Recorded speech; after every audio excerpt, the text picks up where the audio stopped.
ఆదుకుని నిలబడినవాడు. అందుకే కుంతిని తన వద్ద తన ఇంటిలో ఉంచుకుని వెళ్ళిపోతున్న పాండవులతో ఒక మాట అన్నాడు, వాళ్ళు నిరుత్సాహపడిపోతారేమోనని. అటువంటప్పుడు మళ్ళీ ఉత్సాహాన్ని ప్రోధి చెయ్యాలి.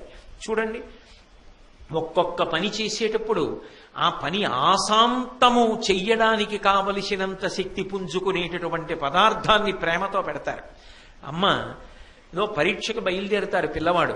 ఒక పూర్వం అంటే ఎక్కడో పల్లెటూరులో ఉన్నవాడు కొన్ని మైళ్ళు నడిచి వెళ్ళి ఎక్కడో పరీక్ష రాసి మళ్ళీ తిరిగి వచ్చేవాడు. ఆ వెడుతున్నప్పుడు నడవాలి, వెళ్ళాలి, మళ్ళీ నడిచి వెనక్కి రావాలి, ఎండ తట్టుకోవాలి, పరీక్ష రాయాలి. దీని శక్తి కోసం అమ్మ పరమ ప్రేమతో పెరుగన్నం పెట్టేది. అమ్మ పెట్టిన పెరుగన్నం, అమ్మ పెట్టిన చద్దన్నం అంత శక్తివంతం. అమ్మ పెట్టిన చద్దన్నంలా వాళ్ళకి 13 సంవత్సరాలు ఊంచుకోవడానికి కావలసినటువంటి గొప్ప గొప్ప విషయాలతో కూడుకున్న లఘు సందేశాన్ని ఇచ్చాడు. ఎందుకంటే ఒక్కొక్కసారి గంటల గంటలు మాట్లాడే అవకాశం ఉండదు. అంత ఉత్సాహాన్ని నింపుతూ ఒక మాట చెప్పాడు. ధర్మరాజు వంక చూస్తూ, ధర్మజ్ఞుడవు నీవు పేర్మి, పరాక్రమధనుడు భీముండు, ఇంద్రతనయుడు అఖిల యుద్ధ విశారదుండు ఇద్దయచోనిధి, నకులుడు అర్ధాఢ్యుండు, ప్రకట బుద్ధి ఎంతయు సంయమవంతుడు సహదేవుడు, ఆధ్యాత్మ విద్య నారాజ్యుడెందు అనఘుండు ధౌమ్యుండు, వినుతార్థ ధర్మంబులందు విచక్షణ సుందరాంగి ద్రుపదతనయ, ఇట్లు విపుల గుణాళి అన్యోన్య హితుల రగుట, అన్యులుర్వినాదరింపగాక భేదింపనోపెడువారు కలరి మిమ్ము ధీరమతుల.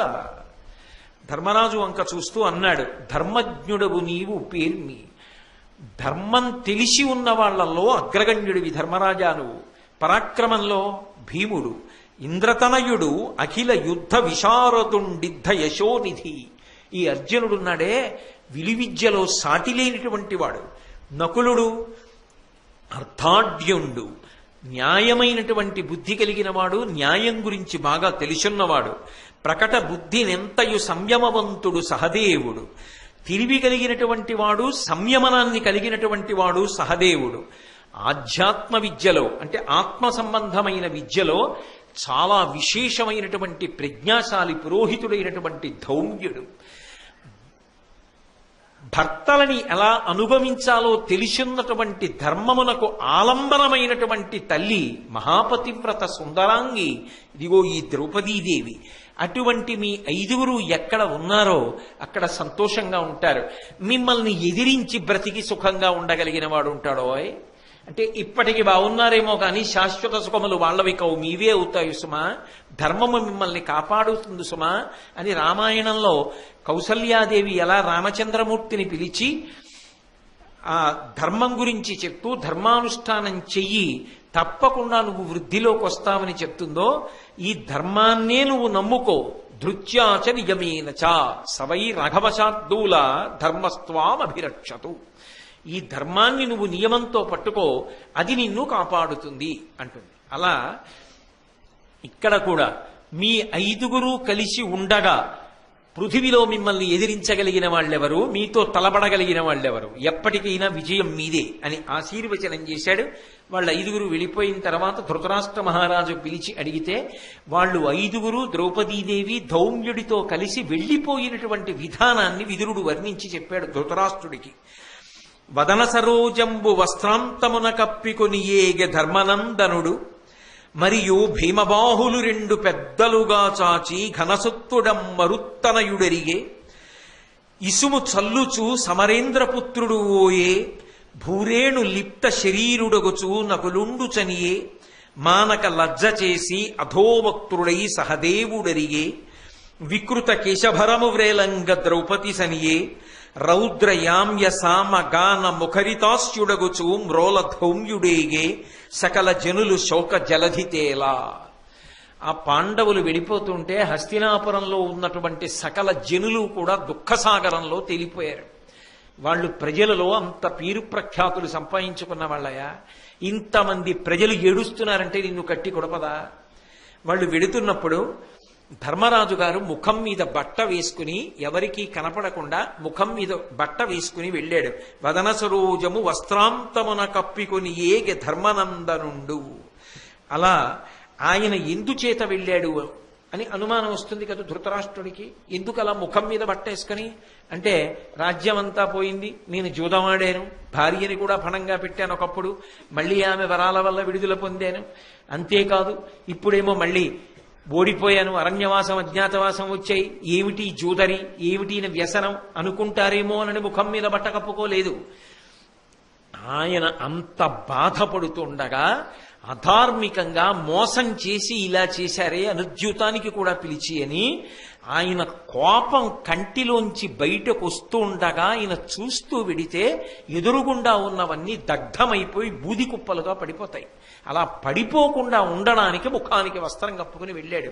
అటువంటి తేజోమూర్తితో ఆడుకుంటున్నావు కాబట్టి వదన సరోజంబు వస్త్రాంతమున కప్పికొని ఏగె ధర్మనందనుడు మరియు భీమబాహులు రెండు పెద్దలుగా జాచి ఘనసత్తుడమ్మరు తనయుడరిగే.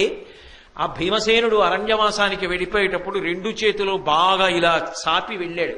ఎందుకని అంటే ఆ భీముడి చేతులు బాగా పొడవుగా ఉంటాయి. ఇంత పొడవైన చేతులున్నాయి, కానీ ఏమి ప్రయోజనం? పాండవులు కౌరవులు కలిసి ఉంటే వీటికి ఆహారం ఏది? ఇప్పుడొచ్చింది ఆహారం. 13 ఏళ్లు గిర్రులు తిరుగుతాయి. కలుస్తా ప్రతిజ్ఞ చేశానుగా, గదాదండాన్ని గిరగిరా తిప్పి ఇదే దుర్యోధనుడి తొడలు విరగ్గొట్టి ఏ తొడ మీద చేతితో కొట్టి వచ్చి ద్రౌపదిని కూర్చోమన్నాడో ఆ తొడలు విరగ్గొట్టి నెత్తుటి మడుగులో పడగొడతా. ఇదే చేతులతో దుశ్శాసనుడి గుండె చీల్చి నెత్తురు త్రాగి ప్రతిజ్ఞ నెరవేర్చుకుని నెత్తుటితో ద్రౌపదీదేవి యొక్క కేశభారానికి ముడివేస్తా. ఈ చేతులకు పని కల్పించాడు రా అని సంతోషంతో రెండు చేతులు చాపి భీమసేనుడు వెళ్ళాడు. ఆ వెళ్లడంలో ఉన్న సంకేతం అది.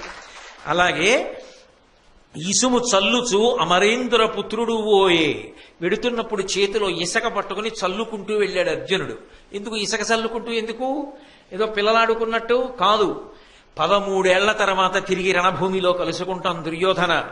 అప్పుడు తప్పుకోవడానికి అవకాశం ఉండదు. జూదమిచ్చటనాడంగా రాదు సుమ్మి, అక్కడ జూదమాడడానికి ఉండదు. అక్కడ బాణాలు వేస్తాను. ఆ బాణాలు ఎలా వేస్తానో తెలుసా? ఇసక చల్లితే రేణువులు లెక్క పెట్టగలవా? నా ధనస్సుకి అక్షయ బాణదూనీరములలోంచి తీసి తొడిగి విడిచిపెట్టిన బాణముల యొక్క పరంపర లెక్క పెట్టలేని ఇసక రేణువుల్లా వచ్చి పడిపోతే నీ అక్షౌహిణీల సైన్యం నశించిపోతుంటే అప్పుడు ఏడుద్దుగానివి దుర్యోధన. అది చెప్పడానికి ఇసుక చల్లుతూ అర్జునుడు వెడుతున్నాడు. అలాగే భూరేణు లిప్త శరీరుడగుచు నకులుండు చనియే, ఆ నకులుడు వెళ్ళేటప్పుడు ఒళ్ళంతా మట్టి రాసుకుని వెళ్ళాడు. ఎందుకు మట్టి రాసుకోవడం అంటే నకులుడు అపారమైనటువంటి అందగాడు. ఇంత అందగాడు ఇలా ఏడుస్తూ వెడుతున్నాడా? పై బట్టలు కూడా తీయించేశారు ఆ ధర్మరాజాదుల చేత కౌరవులు. ఇలా వెడుతున్నారా? ఇంత అందగాడే అని ప్రజలందరూ ఏడుస్తారేమో, ఇంతమందిని ఏడిచేటట్టుగా వెళ్ళడం ఎందుకని ఎవరో గుర్తుపట్టకుండా ఒంటికి మట్టి రాసుకుని నకులుడు వెళ్ళాడు. అంటే వాళ్ళ రూప సౌందర్యాలు కూడా అంత గొప్పవి. ఇంతమందిని ఏడ్పించి నువ్వేం మూట కట్టుకుంటావయ్యా ధృతరాష్ట్ర మహారాజా? చెప్పకుండా చెప్తున్నాడు మహానుభావుడు. కాబట్టి ఇలా బాధపడుతూ మహానుభావుడు నకులుడు వెళ్ళాడు. ఆనక లజ్జ చేసి అధోవక్తుడై సహదేవుడరిగే. సహదేవుడు వెళ్ళేటప్పుడు ఇలా తల ఉంచుకొని ఇలా అసలు పైకెత్తకుండా వెళ్ళాడు. ఎందుకో తెలుసా? బాధపడుతున్నటువంటి సహదేవుని యొక్క ముఖాన్ని ఎవరు చూస్తారో వాళ్ళకి కీడు జరుగుతుంది. ఆయనని బాధే పెట్టకూడదు, అంత మంచివాడు. అటువంటి సహదేవుడి ముఖాన్ని చూస్తే ప్రజలకి కీడు కలుగుతుందని ముఖాన్ని ఉంచుకుని వెడుతున్నాడు. ఆయనంత మంచితనంలో వెడుతున్నాడు, మరి ఆ సహదేవుడికే కీడు తలబెట్టిన మీరేమైపోతారు? చెప్పక చెప్తున్నాడా లేదా? ఏమి మూట కట్టుకుంటున్నావు ధృతరాష్ట్ర? శకుని నమ్ముకుని ఏదో పొందాననుకుంటున్నావు. చెప్పాను విన్నావా? ఏమైపోతావో తెలుస్తోందా? అందుకెళ్ళారు అలా వాళ్ళు వెళ్ళినప్పుడు. అక్కడతో పోలేదు. వికృత కేశభారంబు వ్రేలంగ ద్రౌపది సనియే, తడిబట్ట కట్టుకుని జుత్తు విరబోసుకుని ద్రౌపదీదేవి వెళ్ళింది. ఎందుకెళ్ళిందో తెలుసా? అలా రేపొద్దున్న నీ 100 కొడుకుల యొక్క భార్యలు 100 కోడళ్ళు ఇలాగే తడిబట్ట కట్టుకుని జుత్తు విరబోసుకుని భర్తల యొక్క శవాలు వెతుక్కుంటూ యుద్ధభూమికెడతారు. ఇది తప్పదు. మహాపతివ్రతని నా నడక చేత చెప్తున్నా. నా తర్వాత మీరు కూడా అంతఃపురంలోంచి ఇలాగే వెడతారు. నేను వెళ్ళిన దానిని తిరిగి వస్తా, పట్టాభిషేకం చేసుకుంటా. 5గురు పాండవుల ఇల్లాలిగా పరమశోభతో నిలబడతా. కానీ మేము తిరిగొచ్చిన తర్వాత మీరు వెళ్ళడం మాత్రం నాలా తిరిగి రావడం ఉండదు. మీరు తడిబట్ట కట్టుకుని జుత్తు విరబోసుకుని యుద్ధభూమిలో భర్తల శవాలు చూడ్డానికి ఎడతారని చెప్పడానికి ద్రౌపదీదేవి అలా వెళ్ళిందయా. అంతేకాదు రౌద్ర యామ్య సామ గాన ముఖరితాస్యుడగుచు మ్రోల ధౌమ్యుడేగే. వాళ్ళ పురోహితుడైనటువంటి ధౌమ్యుడు వెడుతున్నప్పుడు సామమంత్రములను గానం చేస్తూ వెళ్ళాడు. అందులో యమ సంబంధమైన మంత్రములు, రుద్ర సంబంధమైన మంత్రములను గానం చేశాడు. అంటే దాని ఉద్దేశ్యం ఏమిటంటే, ఇవాళ పురోహితుడుగా వీళ్ళ వెంట వెడుతూ నేను ఈ సామగానం చేస్తున్నాను. వీళ్ళు తిరిగి వస్తారు. మళ్ళీ తిరిగొచ్చిన తరువాత కురుక్షేత్రంలో యుద్ధం జరుగుతుంది. జరిగిన తరువాత ఎన్ని కోట్ల మందో పీనుగ పెట్టలుగా పడిపోతారు. పడిపోయిన తర్వాత ఎంతమంది బ్రాహ్మణులో వచ్చి వాళ్ళందరికీ కూడా ఉత్తర క్రియలు చెయ్యడం కోసం ఇవే మంత్రాల్ని ఇదే భూమి మీద సమగానం చేస్తారు. రాబోయే కాలంలో ఒకరిద్దరు కాదు, కోట్ల మంది పీనుగు పెంటలుగా పడిపోతారు. ఇక ఆ తర్వాత ఇక్కడ జరిగే మంత్రాలు ఇవే అని చెప్పడానికి ధౌమ్యుడు అటువంటి మంత్రాల్ని సామగానం చేస్తూ వెళ్ళాడు. వాళ్ళందరూ అలా విడుతుండగా సకల జనులు శోక జలధి తేలి. ఈ హస్తినాపురంలో ఉండేటటువంటి జనులందరూ కూడా శోక సముద్రంలో మునిగిపోయారయ్యా. అలా వాళ్ళు వెళ్ళారయ్యా అని చెప్తే ధృతరాష్ట్రుడు నిట్టూర్చి ఊరుకున్నాడు తప్ప, ఇప్పటికైనా వెనక్కి పిలుద్దాం, ఇది ఎక్కడికెడుతుందో చిట్ట చివరికి అన్న ఆలోచన మాత్రం తెచ్చుకోలేదు. కానీ విదురుడు ఇప్పటికైనా ఆఖరి అవకాశం, పొలిమేర దాటలేదుగా, ధర్మాత్ములు కదా, పిలిస్తే మనసులో పెట్టుకునే లక్షణం ఉన్నవాళ్లు కాదు కదా. అందుకని ఇప్పటికైనా నా మాట విను. వగవనేటికి ఇంకనైనను వారలం పిలిపించి ఈ జగతి ఎప్పటి ఎట్ల ఏలుచు సంతసంబుననుండగా జగదీశ్వరా పంపు. వంచన చన్నే అన్యుల సంపదల్ మిగిలి చేకొన ఇట్లు చేసిన మిత్తురే మదినుత్తముల్. ధృతరాష్ట్ర మహారాజా, ఇప్పటికైనా నా మాట విను. మించిపోయినటువంటి కాలం కాదు. ఎందుకో తెలుసా? ఆ వెళ్ళినటువంటి పాండవులు ఉత్తములు, నీ యందు అపారమైనటువంటి ప్రేమ కలిగిన వారు. మనసులో ఏదో పెట్టుకుని నువ్వు వెనక్కి పిలిచినా సరే రామనేటటువంటి వాళ్ళు కారు. పెద్దనాన్న అన్న గౌరవంతో మళ్ళీ తిరిగొచ్చి అన్ని మరిచిపోయేటటువంటి స్వభావం ఉన్నవాళ్ళు. అందుకే అటువంటి మెత్తని మనసున్నటువంటి పాండవుల్ని వెనక్కి పిలు. వగవగ నీటికి ఎందుకు ఏడుస్తావు? ఏడిచేం సాధిస్తావు? నిజంగా నువ్వు శాశ్వతంగా ఏడవకుండా ఉండాలంటే నేను చెప్పిన మాట విను. విన్నాడా? ఏమయ్యాడు చిట్ట చివరికి? కాబట్టి వారలం పిలిపించి ఈ జగతి నెప్పటి ఎట్ల ఏలుచు సంతసంబుననుండగా జగదీశ్వరా పంపు. ఇప్పటికైనా వాళ్ళ రాజ్యం వాళ్ళకి ఇచ్చేయి. నీ కొడుకు రాజ్యం నీ కొడుక్కి. ఇటువంటి ధూర్త పనులు చెయ్యొద్దు అని కట్టడి చెయ్యి. శాసనం చేసి నీ బిడ్డల్ని నియంత్రించు. వాళ్ళు వీళ్ళు కలిసి చక్కగా రాజ్యం ఏలుకుంటుంటే, నీ బిడ్డలందరూ సంతోషంగా ఉంటే, ఇంతమంది బిడ్డల్ని కన్న తండ్రిగా 105 పరాక్రమవంతులైన బిడ్డలు నీకు తోడుగా ఉండగా ఈ భూమిలో నిన్ను కన్నెత్తి చూడగలిగిన వాడు ఉంటాడయా? సంతోషంగా జీవించవయ్యా. వంచన చన్ని మోసం చేసి ఎంతకాలం బ్రతుకుతావు? కట్టి కొడపదా? సర్వనాశనం అయిపోవా? ఆ రోజున ఏడవవా? వాళ్ళు పొలిమేర దాటిపోతే ఇక నీ చేతిలో అన్ని రకములైనటువంటి ఆయుధములు జారిపోయినట్టేగా. తొందరపడు, వాళ్ళని వెనక్కి పంపించు. అన్యుల సంపదల్ మిగిలి చేకొననిట్లు చేసిన మిత్తురే మదినుత్తముల్. అన్యాయంగా, అధార్మికంగా, కపట జీవితంలో ఇలా శకునిని అడ్డుపెట్టి అమాయకుణ్ణి చేసి ధర్మరాజుని అరణ్యవాస అజ్ఞాతవాస నియమాలను విధించి అనుజ్యూతమాడి వాళ్ళని పంపించి బాధ పెడితే ఉత్తములైనటువంటి వాళ్ళ మనసు నొచ్చుకుని నిన్ను తలుచుకున్నప్పుడు చీ అనరా? అది నీకు ఆశీర్వచనమా? శ్రేయస్సా? నీకు వృద్ధిలోకి వచ్చే కారణమా? నీ బిడ్డల యొక్క శ్రేయస్సుకి కారణమా? ఆలోచించవయా ధృతరాష్ట్ర మహారాజా. ఇప్పటికైనా వాళ్ళని పిలిచి ఇద్దరికి ఇవ్వవలసినటువంటి రాజ్యభాగములనిచ్చి హాయిగా సంతోషంగా బ్రతకవయ్యా. నా మాట వినవయ్యా అన్నాడు. అన్నీ విని ఒక్కసారి నిట్టూర్చాడు. మళ్ళీ వాళ్ళు బయలుదేరిపోయారు కదూ, ఏం చెయ్యాలి అని ఆలోచించాడు. ఆ వెళ్ళిపోయిన వాళ్ళు ఏం చేస్తున్నారో, ఏం చేస్తారో ఏం తర్వాతి అడుగు వేస్తారో, తన పిల్లలేమవుతారో తెలుసుకోవాలనిపించింది. చెప్పగలిగినవాడు దార్శనికుడు, భవిష్యత్ దృష్టి కలిగినవాడు, నిష్పక్షపాతంగా మాట్లాడేవాడు. నీ చెప్పింది నువ్వు విన్నావా అనకుండా మంత్రిగా తన కర్తవ్యం నెరవేర్చగలిగిన వాడు విదురుడు. అందుకే మళ్ళీ రేపు రాత్రి 7 గంటలకి పిలిచి విదురుడి దగ్గర తెలుసుకుందాం. పాండవులు అరణ్యవాసానికి వెళ్ళిపోయిన తర్వాత ధృతరాష్ట్రుడు విదురుడిని పిలిచాడు. పిలిచి విదురుడితో సంప్రదిస్తున్నాడు. ఏ విషయమైనా విదురుడిని అడుగుతాడు. విదురుడు చెప్పిన ఏ విషయమైనా వింటాడు. కానీ ఆచరించడం మాత్రం ఉండదు. దానివలన ఏమిటి ప్రయోజనం ఉంటుంది?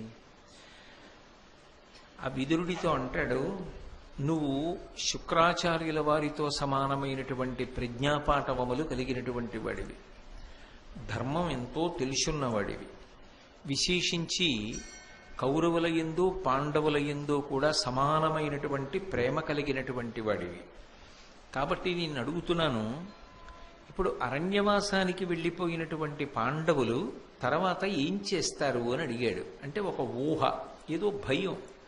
ఒకవేళ వాళ్ళు కానీ యుద్ధానికి వస్తారా, 12 ఏళ్ళు అరణ్యవాసం, 1 సంవత్సరం అజ్ఞాతవాసం ఎవడు చేస్తాడు అని చెప్పి వదిలిపెట్టేస్తారా మధ్యలో?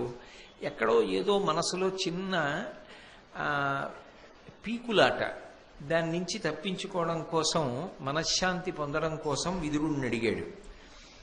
విదురుణ్ణి అడిగితే విదురుడు అన్నాడు, పాండవులు ఎంత తేజోమూర్తులో నీకు తెలియనటువంటి విషయం కాదు. వాళ్ళు సాక్షాత్తుగా దేవతాంశ సంభూతులు. వాళ్ళు తలుచుకున్న నాడు యుద్ధంలో తప్పకుండా నీ పుత్రుల్ని జయించి సామ్రాజ్యాన్ని తిరిగి పొందగలిగినటువంటి వాళ్ళు. అటువంటి పాండవులను అధర్మ మార్గంలో, మాయాజూదంలో శకునిని ప్రయోగించి రాజ్యాన్నంతటినీ కబళించావు. అది ఒక అపరాధం. కొడుకుకి దురాలోచన వచ్చినా తండ్రిగా నియంత్రించవలసినటువంటి కర్తవ్యం నీ మీద ఉన్నది. కానీ అటువంటి కర్తవ్యాన్ని నిర్వహించడంలో నువ్వు విఫలమయ్యావు. దాని చేత నీ కొడుకు తన ఇచ్చ వచ్చినట్లుగా ప్రవర్తించాడు. అక్కడతో అయిపోలేదు. దుశ్శాసనుణ్ణి పంపించి అంతటి గొప్ప పతివ్రత రాజసూయాగం చేసి అవబృధ స్నానం చేసి పవిత్ర జలాలతో కొప్పుముడి వేసుకున్నటువంటి ద్రౌపదీదేవి యొక్క జుట్టు పట్టి సభలోకి రప్పించావు. దీని చేత ఎంత ప్రమాదకరమైనటువంటి పని చేయించావు. పెద్దవాడివి ఉండి కూడా నీ పెద్ద కుమారుడైనటువంటి దుర్యోధనుడు పుట్టినప్పుడే నీకు దుశ్శకునములు కనపడ్డాయి. అప్పుడే నువ్వు ఆ కొడుకుని పరిత్యజించాలి. కానీ పుత్రవ్యామోహంతో దిగ్గిరుంచుకున్నావు. కానీ వాడిప్పుడు చేయవలసినటువంటి పనులన్నిటినీ విస్మరించి దురాలోచనతో కూడుకున్నవాడై అసూయాగ్రస్తమైన హృదయంతో పాండవుల యొక్క ఐశ్వర్యాన్నంతటినీ కూడా మాయామార్గంలో కబళించి వాళ్ళని అరణ్యవాసానికి పంపించాడు. దీనికి ప్రతికృతి ఒక్కటే. నువ్వు వెంటనే ధర్మరాజుకి కబురు చేయి. ధర్మరాజు చేసినటువంటి దోషాన్ని మనసులో పెట్టుకునేటటువంటి వాడు కాడు. వెనక్కి పిలిపించి ధర్మరాజుకి పట్టాభిషేకం చెయ్యి. అఖండ భూమండలాన్ని ధర్మరాజు పరిపాలిస్తాడు. దాని చేత నీకు కీర్తి కలుగుతుంది. ఏ దుశ్శాసనుడు ద్రౌపదీదేవి పట్ల ప్రవర్తించకూడని రీతిలో ప్రవర్తించాడో ఆ దుశ్శాసనుని చేత ద్రౌపదీదేవికి క్షమాపణ చెప్పించు. దాని చేత చేసిన దోషం ఉపశమిస్తుంది. ఈ రెండిటినీ నువ్వు చెయ్యి అన్నాడు. అంటే వెంటనే దుర్యోధనుడు అన్నాడు, నీకు ఎప్పుడూ కూడా పాండవుల యందు పక్షపాతం, నా కుమారుల యందు ద్వేషభావం. నా కుమారులు వృద్ధిలోకి రావడాన్ని నువ్వు ఓర్చలేవు. ఇది ఇంతకుముందు దుర్యోధనుడు అన్నాడు. అప్పుడు ఊరుకున్నాడు. తన కర్తవ్యంగా హితాన్నే ఉపదేశం చేశాడు విదురుడు. ఇప్పుడు ధృతరాష్ట్రుడు అంటున్నాడు, నా కొడుకులు వృద్ధిలోకి వస్తే నువ్వు తట్టుకోలేవు. ఎంతసేపో పాండురాజపుత్రులే ధర్మ మార్గంలో ఉన్న వాళ్ళలా వాళ్లే వృద్ధిలోకి రావాలన్నట్లుగా మాట్లాడుతూ ఉంటావు. ఇది ఆమోదయోగ్యం కాదు. ఎంత కాదన్నా నా శరీరము నుంచి ఉద్భవించినటువంటి వాడు దుర్యోధనుడు, తనూభవుడు అని కదా అంటారు. అటువంటి కొడుకుని ఏ తండ్రి మాత్రం దూరం చేయగలడు? నువ్వు ఇటువంటి దారుణమైన ఆలోచనలన్నీ నాకు చెప్తున్నావే, ఇవి సాధ్యమయ్యేటటువంటి విషయాలేనా? నీలాంటి వాడిని దగ్గర ఉంచుకోవడం సాధ్యమయ్యే విషయం కాదు. కాబట్టి ఉత్తర క్షణంలో నువ్వు రాజ్యాన్ని విడిచిపెట్టి వెళ్ళిపో అన్నాడు. ఆ మాట అనడమే తర్వాయి. విదురుడు ఒక్క మాట మాట్లాడలేదు. మనోవేగం కలిగినటువంటి అశ్వాలు పూంచిన రథాన్నో అశ్వాన్నో ఎక్కి పాండవులు అరణ్యవాసం చేస్తూ ఏ కామ్యక వనంలో ఉన్నారో అక్కడికి వెళ్ళిపోయాడు. ఇక్కడ మీరు ఒక విషయాన్ని గమనించాలి. దుర్యోధనుడు ఎలా మాట్లాడినా సహించాడు. అది అతని స్వభావం. నాకు కర్తవ్యం ఉంది, నేను హితాన్ని ఉపదేశం చెయ్యాలి అని ఉపదేశం చేశాడు. కానీ ధృతరాష్ట్రుడు వెళ్ళిపోమన్న తర్వాత మాత్రం ఇక ఒక క్షణం కూడా ఆలస్యం చేయలేదు. ఉత్తర క్షణం వెళ్ళిపోయాడు. కనీసం ఇంటికి వెళ్ళాడు అని కూడా భారతంలో లేదు. వెంటనే రాజ్యాన్ని విడిచిపెట్టి అడవిలో ఉన్నటువంటి పాండవుల్ని కలుసుకోవడం కోసం కామ్యక వనానికి వెళ్ళిపోయాడు. ఎందుకు వచ్చింది తేడా అంటే, విదురుడు నిరంతరం ధర్మ పరిపాలన చేస్తాడు. ఆయన రాజ్యమునందు ఒక మంత్రి, ప్రధానమైనటువంటి మంత్రి పదవిలో ఉన్నాడు. అటువంటి వ్యక్తిని మహారాజే దేశాన్ని విడిచిపెట్టి వెళ్ళిపోమ్మంటే రాజాజ్ఞని ఔదల దాల్చడం ధర్మం. అందుకే ఇక ఒక్క క్షణం కూడా అక్కడ ఉండలేదు. గుర్రం ఎక్కి వెళ్ళిపోయాడు. అది ఆయన యొక్క ధర్మనిష్టకి పరాకాష్ఠ. పదవి కోసం వెంపర్లాడడం, ఏదో అవతలవాడికి ముఖప్రీతి కొరకు మాట్లాడి మనం ఎలా అయినా రాజ్యంలో ఈ పదవిని ఇలా నిలబెట్టుకుని ఇక్కడే ఉందాం, అటువంటి దిగజారుడుతనం విదురుడి దగ్గర ఉండదు. ఏది రాని ఏది పోని ఆయనకి కావలసింది మాత్రం ధర్మం అంతే. ఆ ధర్మాచరణమునందు సంతోషం తప్ప ఏదో పదవిని అంటిపెట్టుకుని ఉండడంలో సంతోషం విదురుడికి ఉండదు. రామచంద్రమూర్తి రామాయణంలో ధర్మాచరణం చేత నిరంతరము ఎలా సంతృప్తిని పొందుతూ ఉంటాడో, విదురుడు కూడా నిరంతరము ధర్మాచరణ యందు తృప్తి పొందుతూ ఉంటాడు. దానిలో వైక్లభ్యం రానివ్వడు. అందుకే రాజాజ్ఞని ఔదల దాల్చి వెంటనే అరణ్యానికి వెళ్ళిపోయాడు. వెళ్ళిపోయిన తరువాత కొంతకాలం అక్కడ ఉండగలిగాడు. అది కూడా ఏదో నెలలు కాదు. అసలు విదురుణ్ణి విడిచిపెట్టి ధృతరాష్ట్రుడు తట్టుకోలేకపోయాడు. తట్టుకోలేకపోయినా ఈయన మాత్రం కామ్యక వనానికి చేరుకున్నాడు. చేరుకుని ధర్మరాజు గారి దగ్గరికి వెళ్ళాడు. ధర్మరాజు గారికి అనుమానం వచ్చింది, ఇదేమిటి విదురుడు ఇక్కడ కూడా వస్తున్నాడు, ఒకవేళ మళ్ళీ జూదానికి రమ్మంటాడా ఏమి అని. మళ్ళీ జూదానికి రమ్మడానికి ఏముందని రమ్మంటాడు ఇంకా ఓడించడానికి అని అప్పుడు అనుమానం వచ్చింది. కాదు కాదు, అర్జునుడి గాంధీవం ఒకటి ఉంది కదూ, భీమసేనుడి గదాదండం ఉంది కదూ, ఆయుధములను మళ్ళీ లాక్కోవడం కోసం మళ్ళీ మాయాజూదానికి పిలుస్తున్నారన్నమాట. ఏది ఏమైపోని ఈసారి మాత్రం నేను జూద క్రీడకి వెళ్ళను అని మనసులో అనుకుని, కానీ విదురుడి వంటి పెద్దవాడు వచ్చి రమ్మని అంటే కాదు అనడం అంత తేలిక? అది ధర్మం అవుతుందా? ఈ క్లిష్ట అయినటువంటి స్థితి నుంచి నేను ఎలా గట్టున పడాలి అని ఆలోచిస్తున్నాడు. ఈలోగా విదురుడు వచ్చాడు. ధర్మరాజు గారితో ఏకాంతంగా ఉన్నప్పుడు ఒక మాట చెప్పాడు. మీరు వెళ్ళిపోయిన తర్వాత ధృతరాష్ట్రుడు నన్ను పిలిచి పాండవులు తర్వాత ఏం చేస్తారు అని అడిగాడు.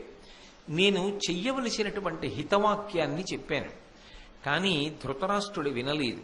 నన్ను ఉత్తర క్షణం రాజ్యం విడిచిపెట్టి వెళ్ళిపోమన్నాడు. అందుకని నేను అరణ్యంలో ఉన్నటువంటి మీ దగ్గరికి వచ్చేశాను అని చెప్తూ ఒక మాట అన్నాడు. విదురుడు ఏ మాట చెప్పినా చాలా బాగా పట్టుకోవాలి సుమండి, అంత తేలిగ్గా విడిచిపెట్టే విషయాలు అయి ఉండవు అవి. ఆయన అన్నాడు, కార్యగతుల తెరగు కలరూపు చెప్పిన అధికమతులు దాని నాదరింతురు, అల్పకార్య బుద్ధులుగు వారలకు అది విరసకారణంబు విషము పోలే అన్నాడు. ఎప్పుడైనా సరే చెయ్యవలసినటువంటి పని అన్నది ఎవరికి చెప్పాలి అంటే సద్బుద్ధి కలిగినటువంటి వాళ్ళకి చెప్పాలి. అయ్యా ఇది మీరు చెయ్యవలసినది అని. అది సద్బుద్ధి కలిగిన వాళ్ళకి కర్తవ్యాన్ని చెప్పారనుకోండి. కర్తవ్యము అంటే విహితము, ఏది ఆచరించాలో అది. అది పెద్ద బుద్ధి కలిగిన వాళ్ళకి చెప్పాలి తప్ప అలా కాకుండా పిన్న బుద్ధి కలిగిన వాళ్ళు అంటే బుద్ధిహీనులైనటువంటి వాళ్ళకి చెప్తే అది విరుద్ధ ప్రభావాన్ని అంటే వ్యతిరేక ప్రభావాన్ని చేకూరుస్తుంది.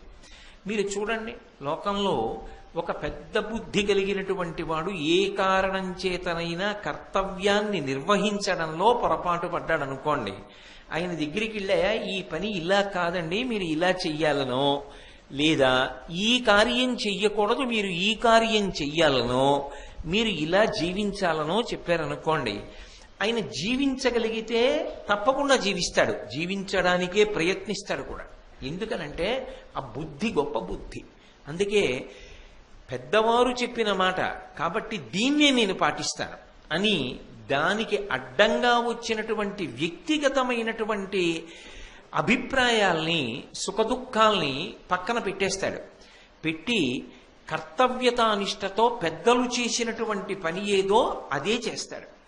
అందుకే అధికమతులు దాని ఆదరింతురు. పెద్ద బుద్ధి కలిగినటువంటి వారు ఇక వ్యక్తిగతమైనటువంటి ప్రయోజనం గురించి ఆలోచించరు.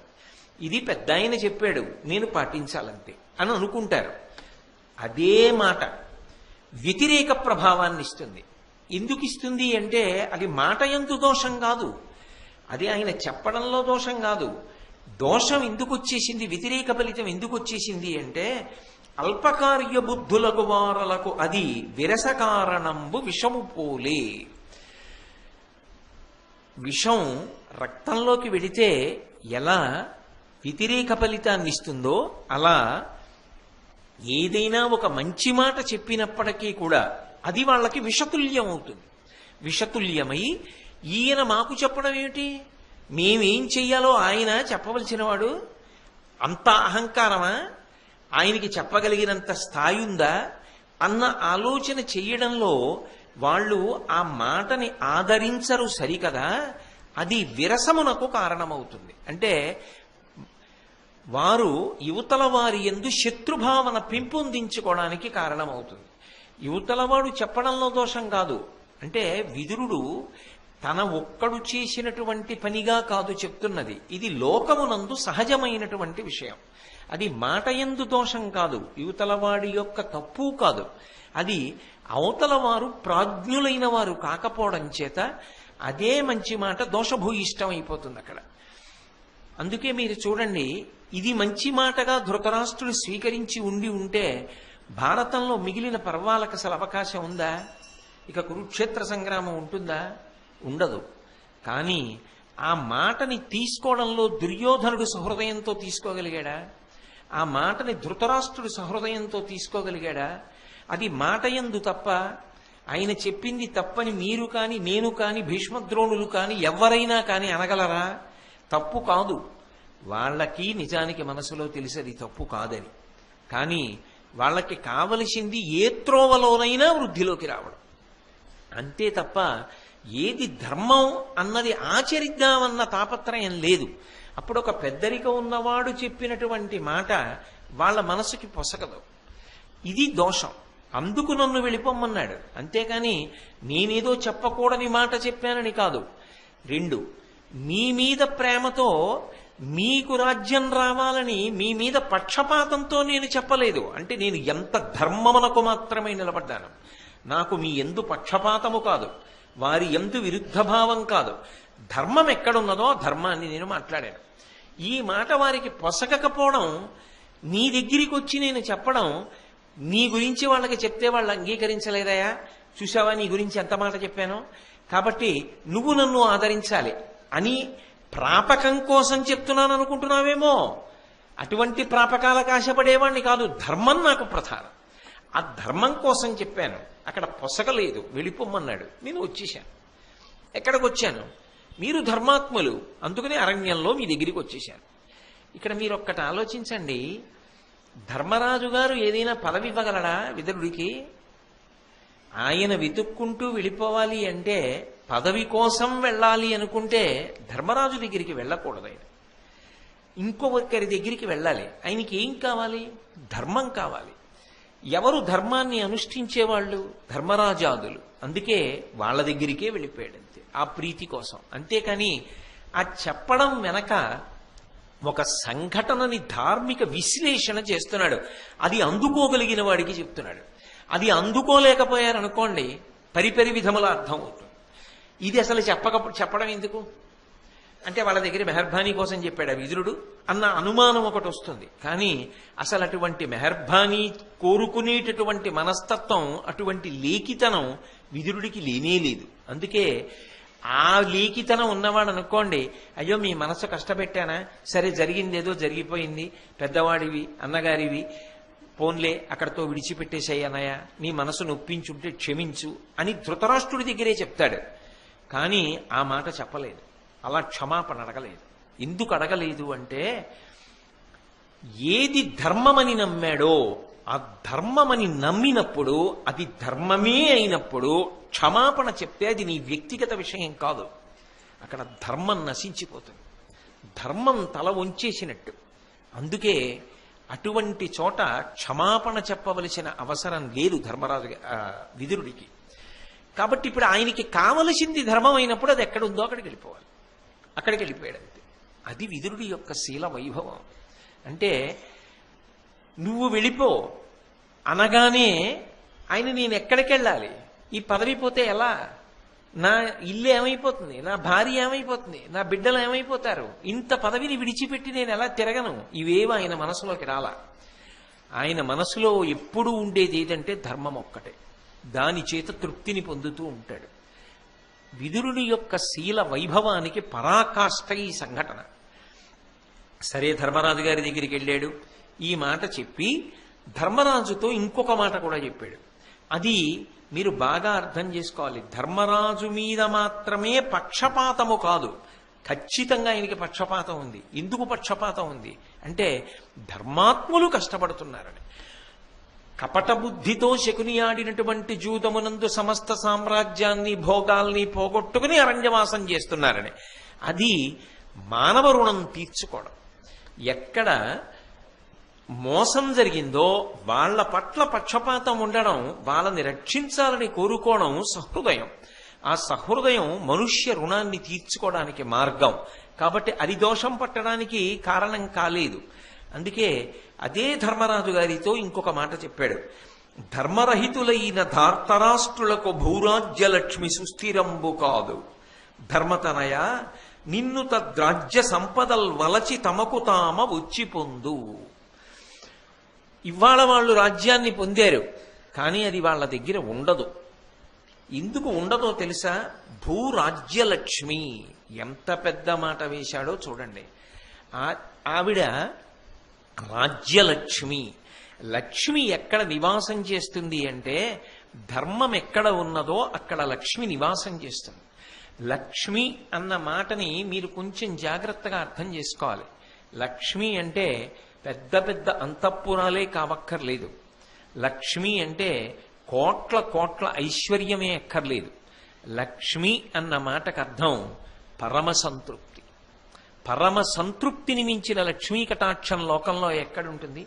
తనకి ఆకలి వేసినప్పుడు కడుపు నిండా అన్నం దొరకడం, ఆ తిన్న అన్నం తనకి జీర్ణం అవ్వడం, ఒకరి దగ్గర చేయి చాపవలసిన అవసరం లేకుండా జీవితం గడవడం, తాను పడుకుంటే నిద్ర పట్టడం, తాను ఆరోగ్యంగా ఉండడం, మంచి సంకల్పాలు రావడం, ఆ మంచి సంకల్పం ఎన్ని ప్రతిబంధకాలు వచ్చినా అమలు చేయగలిగినటువంటి ధృతి మనసులో నిలబడి ఉండడం. ఇంతకన్నా లక్ష్మి ఏమిటి?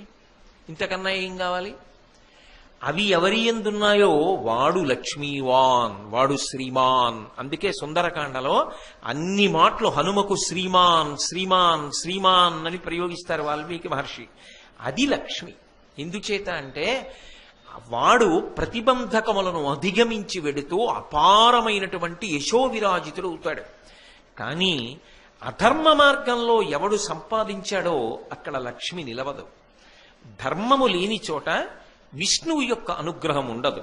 అంటే అక్కడ విష్ణు ప్రీతికి కారణము లేదు, కాబట్టి విష్ణువు ఉండరు. విష్ణువు ధర్మపక్షపాతి, స్థితికారుడు. ఎక్కడ ధర్మం ఉంటుందో అక్కడ విష్ణువు ఉంటాడు. మీరు ఒక్కటి ఆలోచించండి, తేలికగా కథాభాగంగా అర్థం అవ్వాలంటే ఇప్పుడు కూడా కృష్ణుడు పాండవుల పక్షాన ఉంటాడా, అన్నీ పోయాయని కౌరవుల పక్షానికి పెడతాడా? పాండవుల పక్షాన ఉన్నాడు అనడానికి మీకు తిరుగులేని సాక్ష్యం ద్రౌపదీదేవి మొల మీద వస్త్రం అయిపోయిందనిపించుకోకుండా అఖండంగా రావడమేనా? అంటే విష్ణు పక్షపాతం ఎవరి యందుంది? పాండవుల యందుంది. పాండవుల యందు ఉన్నది అనడానికి ఏమిటి కారణం? ధర్మం. ధర్మం ఎక్కడున్నదో అక్కడ విష్ణువు యొక్క అనుగ్రహం ఉంటుంది. లక్ష్మి ఎవరు? నిత్యానపాయనీం నిరవద్యాం దేవదేవ దివ్యమహిషీం అఖిల జగన్మాతరం అస్మన్మాతరం అశరణ్య శరణ్యాం అనన్య శరణమహం ప్రపత్యే. ఆమె నిత్యానపాయని. ఆమె పరమాత్మ అయినటువంటి విష్ణువుని విడిచిపెట్టి ఉండదు. విష్ణువు ఎక్కడుంటే అక్కడికి వెళ్ళిపోతుంది. విష్ణువు యొక్క పక్షపాతం ఎవరి యందున్నది? పాండవుల యందున్నది. కాబట్టి లక్ష్మి ఎక్కడికి వెళ్ళిపోతుంది? పాండవుల దగ్గరికి వెళ్ళిపోతుంది. మీరు భూమి కోసం ప్రయత్నం చెయ్యక్కర్లేదు, ఆవిడ మిమ్మల్ని చేరుకోవడానికి ప్రయత్నం చేస్తుంది. ఇది తేడా. ధర్మాన్ని పట్టుకున్న వాడు నాకు ఇది కావాలి అది కావాలి అని ప్రయత్నం చెయ్యక్కర్లేదు. వాడు అదేవాలి ఇదవాలి అని లక్ష్మీదేవి కోరుకుంటుంది. ఎందుకని? ఆవిడ యశస్విని, ఆవిడ కీర్తినిస్తుంది. ఆ కీర్తినిస్తుంది కాబట్టి ఆవిడికి ఏమిటంటే కోరిక, మా ఆయనకి ప్రీతి కలిగేటట్టుగా ప్రవర్తించగలిగిన వాడు ధర్మాన్ని పట్టుకున్నవాడు. కాబట్టి వీడు కీర్తివంతుడు కావాలి. వీడు ఎక్కడికెళ్ళినా గుర్తింపబడాలి. వీడు ఎక్కడికెళ్ళినా భోగమనుభవించాలి. వీడు ఎక్కడికెళ్ళినా సమస్త రాజ్య సంపదలతో తులతూగాలి. దుర్యోధనుడు తాత్కాలికంగా రాజ్యాన్ని పొందగలిగాడేమో, కానీ ఆవిడ వెతుక్కుని వెళ్ళిపోతే ఆపగలిగిన ప్రజ్ఞ ఉంటుందా? అలా ఆపే ప్రయత్నం చేశాడనుకోండి, మట్టు పెట్టి వెళ్ళిపోతుంది. అదే జరిగిందా లేదా? అంటే ఇప్పుడు మీరు ఒకటి ఆలోచించండి. విదురుడు ఒక గొప్ప సిద్ధాంతాన్ని మాట్లాడుతున్నాడా, ధర్మరాజు ప్రాపకం కోసం ధర్మరాజుని పొగుడుతున్నాడా? అక్కడ అంటే ధర్మరాజైనా సరే ధర్మాన్ని వదిలిపెట్టేశాడు అనుకోండి, లక్ష్మీ కటాక్షం ఉండదు. అప్పుడు ఎక్కడ ధర్మం ఉందో మళ్ళీ ఆవిడ వెతుక్కుని వెళ్ళిపోతుంది. ధర్మాన్ని విడిచిపెట్టేసి ఏ ఇతర కారణము చేత నువ్వు ఏది సంపాదించుకున్నా అది నీకు శాశ్వతము కాదు, అది జారిపోయేది, అది నిలబడేది కాదు. ధర్మాన్ని నువ్వు పట్టుకుంటే నువ్వు ఇది పొందాలని కోరుకోవలసిన అవసరం లేదు. ఎన్ని రకాలుగా నీకు కీర్తి రావాలో అన్ని రకాల కీర్తిని ఆవిడ ఇచ్చేస్తుంది. ఇచ్చేసి నా బిడ్డ ధర్మాన్ని పట్టుకున్నందుకు వాడికి ఎన్ని ఇచ్చానో చూసావా అని వాడు కీర్తివంతుడైతే ఆవిడ సంతోషిస్తుంది. కాబట్టి ధర్మాన్ని పట్టుకున్న నీ దగ్గరికి రాజ్యలక్ష్మి నడిచొస్తుంది, నువ్వు పొందుతావు. అది లేని దుర్యోధనుడి దగ్గర ఆవిడ నిలబడదు. అందుకే ఇవాళ పొందాను అనుకుంటున్నాడు, కానీ అది నిలబడేది కాదు. నిలబడని చోట వచ్చే చోట ఒక తేడా ఒకటి ఉంటుంది. ఏమిటది అంటే, ధర్మాన్ని వదిలి సంపాదించినది అశాంతికి కారణమవుతుంది. ఒకటి జారిపోయినా కూడా ధర్మాన్ని పట్టుకోవడంలో శాంతి నిలబడుతుంది. నేను అన్న మాట చాలా గంభీరమైన మాట అన్నాను, మీరు పట్టుకున్నారో లేదో నాకు తెలియదు. దుర్యోధనుడు అనుకుంటున్నాడు రాజ్యాన్ని సంపాదించాను అనుకుంటున్నాడు, కానీ దుర్యోధనుడు నిద్రపోతాడని మీరు అనుకుంటున్నారా? నిద్రపోలేడు. ఎందుకు నిద్రపోలేడో తెలుసా? పాండవులు మళ్ళీ తిరిగి వస్తారా? నిజంగా అది ఆలోచించాడు. ఏ దుర్యోధనుడి గురించో చెప్పినప్పుడు మీకు చెప్తాను. వెంటనే శకుని పిలిచి అడిగాడు, వాళ్ళు కానీ వెనక్కి వచ్చేరు కదా, వాళ్ళు కానీ యుద్ధాన్ని ప్రకటించరు కదా, అకస్మాత్తుగా ద్రుపదాదులతో కలిసి రారు కదా, మా రాజ్యం మాకిమ్మనరు కదా, ఇది కపటజూదం అనదు కదా, అలా వస్తే వాళ్ళని ఎలా మట్టు పెట్టాలి, అడవికి వెళ్ళి యుద్ధం చేసేస్తే ఎలా ఉంటుందంటావు, శత్రుశేషం మిగలకుండా ఉండాలి కదా, అజ్ఞాతవాసం గట్టెక్కుతారంటావా? ఇవన్నీ ఆలోచిస్తూ వాడు నిద్రపోవట్లా. ధర్మరాజు ఏం చేస్తున్నాడు? ఆయన వెంట 1000 మంది బ్రాహ్మణులు వెళ్ళారు. వీళ్ళకి అన్నం ఎలా పెట్టాలి? నాకు లేకపోతే పర్వాలేదు, నమ్మి వచ్చిన బ్రాహ్మణులు అన్నం తినకపోతే ఎలా? ధౌమ్యుడిని అడిగాడు. ధౌమ్యుడు అన్నాడు, అన్నదాత ఆదిత్యుడు, ఆయన్ని ఉపాసన చెయ్యన్నాడు. ఆయన్ని ఉపాసన చేశాడు. ఆయన అక్షయ పాత్ర ఇచ్చాడు. అరణ్యవాసం అయితే అయింది.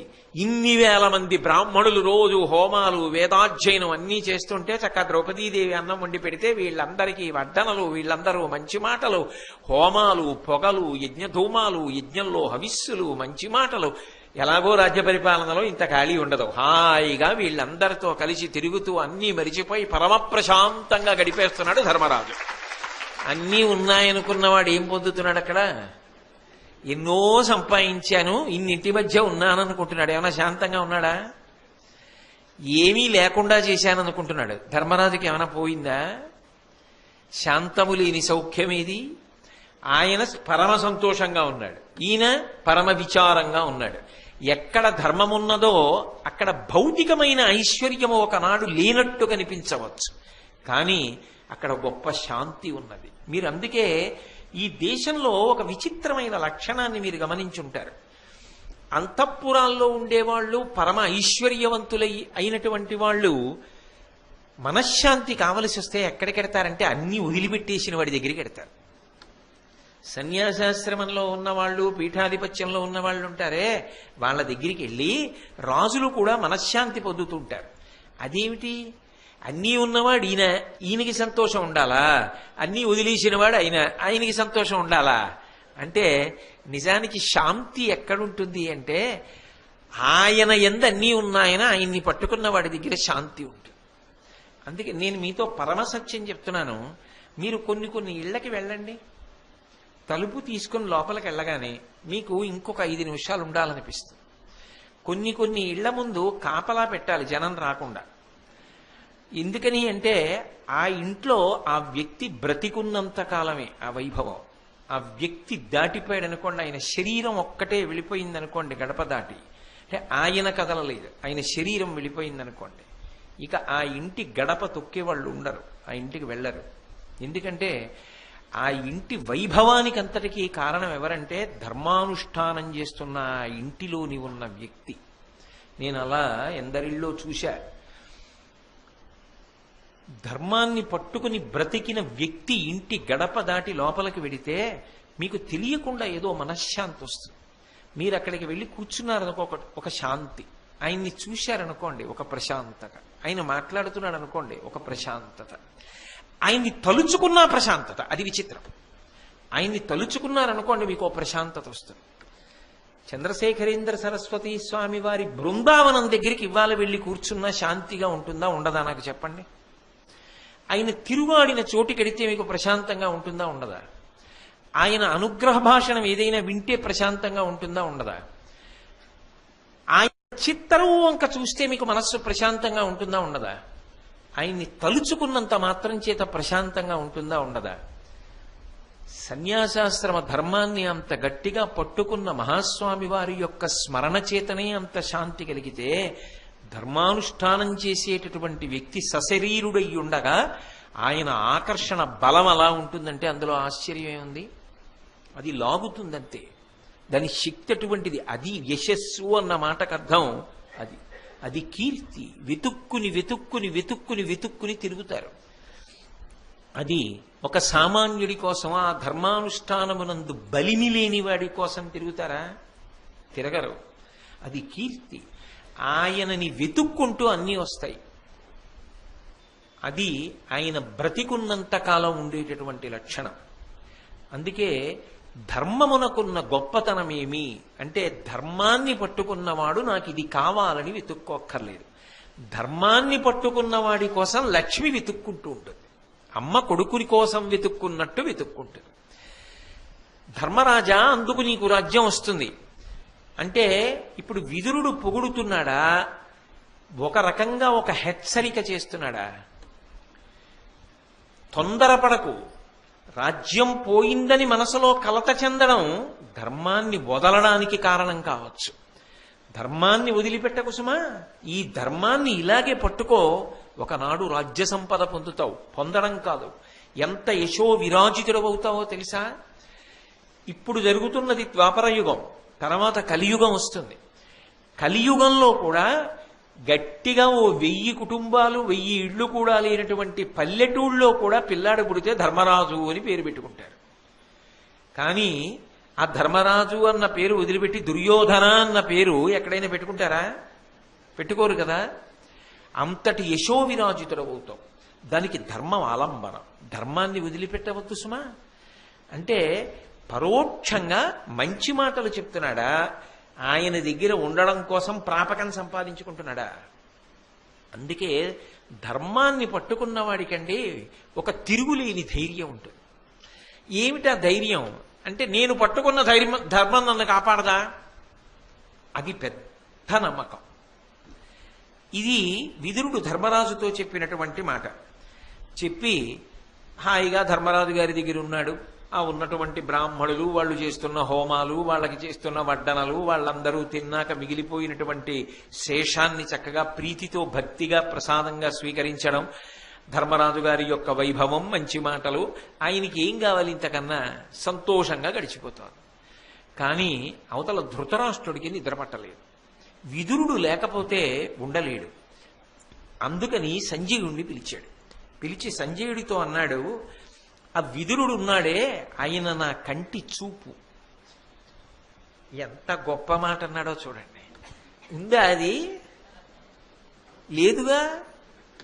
అంటే ఈ బాహ్యంలో కంటికి చూపు లేదేమో, కానీ ఇలా తడుముకు నడుస్తాడే, అలా అసలు నా కంటికి బయటి వెలుతురు చూడడానికి నాకు దార్శనికుడు, ఈ కన్ను లేదన్న బెంగ కూడా మరిపించగలిగిన వాడు, నాకు వెలుతురై మార్గాన్ని చూపించగలిగిన వాడు విదురుడు. ఈ చూపు లేకుండా పుట్టా. కాబట్టి ఒకనాడు ఉండి ఒకనాడు పోతే ఆ కంటి చూపు యొక్క విలువ తెలిసి ఏడ్చేవాణ్ణేమో. అసలు ఎప్పుడూ తెలియదుగా, ఏడవల. కానీ ఆ వెలుతురు యొక్క విలువేమిటో ఇప్పుడు తెలుస్తోంది పోయాక. ఎంత పెద్ద మాట అండి! నిజంగా ధృతరాష్ట్రుడు ఎంత చెడ్డవాడైనా విదురుడి విషయంలో అన్న మాటగా మాత్రం ఆయన కాళ్ళకి నమస్కారం చేయవలసిందే. కాబట్టి నా కంటి చూపు, నా గుండె విదురుడు. కాళ్ళు చేతులు ఎంత బాగుంటే ఎవరికి కావాలండి? గుండె ఆగిపోతే అది కదూ ప్రధానం, అది బాగుండాలి. అసలు నా గుండె విదురుడు. ఇవాళ నా గుండె చప్పుడు లేదు, నా కంటికి చూపు లేదు. కాబట్టి ఆ విదురుడు రావాలి.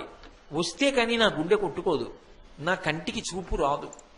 కాబట్టి వెంటనే వెళ్ళు సంజయ అంటే దాని అర్థం ఏమిటి? ఒకవేళ బెట్టు చేస్తే ఈ మాటే చెప్పు, నిన్ను వదిలి ఉండలేకపోతున్నాడు, ఇంకా రాకపోతే ఆయనే వచ్చేస్తాడు. కాబట్టి వచ్చేయి, ధృతరాష్ట్రుడి కోసం వచ్చేయి. రావచ్చా విదురుడు? ఇలా వెళ్ళి చెప్తే బెట్టు చేయొచ్చుగా. అనుభవించనివ్వండి, నా మాట ఆయన వింటాడా, ఆయన కొడుకు వింటాడా, ఎవడకు కావాలి, ఎందుకది నాకు అక్కర్లేదు, నేను రాను అని కూడా అనొచ్చుగా. ఇవి రెండూ చెప్పి వెళ్ళు ఆ విదురుడి దగ్గరికి అంటూ, నిమ్మిగలవా అని, నా చిత్తము ఎరిగెడువా అని, విదురు ధర్మప్రియు నా తమ్మునిట వేగ తోడ్కొని రమ్ము అరుగుము కామ్యకాఖ్య రమ్యాటవికి. అది ఆప్యాయంగా మాట్లాడుతున్నారనుకోండి, గుండె బరువెక్కి దీర్ఘమైన వాక్యాలు పడవు, చిన్న చిన్న మాటలు పడతాయి. వెళ్ళండి, రమ్మనండి, ఒక్కరోజు ఉండమనండి, ఎంత తాపత్రయపడుతున్నానో మీరు ఎలా అయినా చెప్పండి అంటాడు. కానీ అక్కడ పెద్ద పెద్ద సమాసాలు, దీర్ఘవాక్య నిర్మాణాలు ఉండవు. ఆ ప్రేమ ఆర్తి పొంగిన చోట వాక్యం ముక్కలైపోతుంది, గుండె బద్దలైపోయినట్టు. అది ధృతరాష్ట్రుడు మాట్లాడిన పద్యంలో ఉన్నటువంటి విరుపు, అది దాని సోయగం. మహానుభావులు వాళ్ళు కౌలు ఏమిటండి, వాళ్ళు మరొక బ్రహ్మస్వరూపం. అది వాళ్ళు మహర్షులు, దార్శనికులు.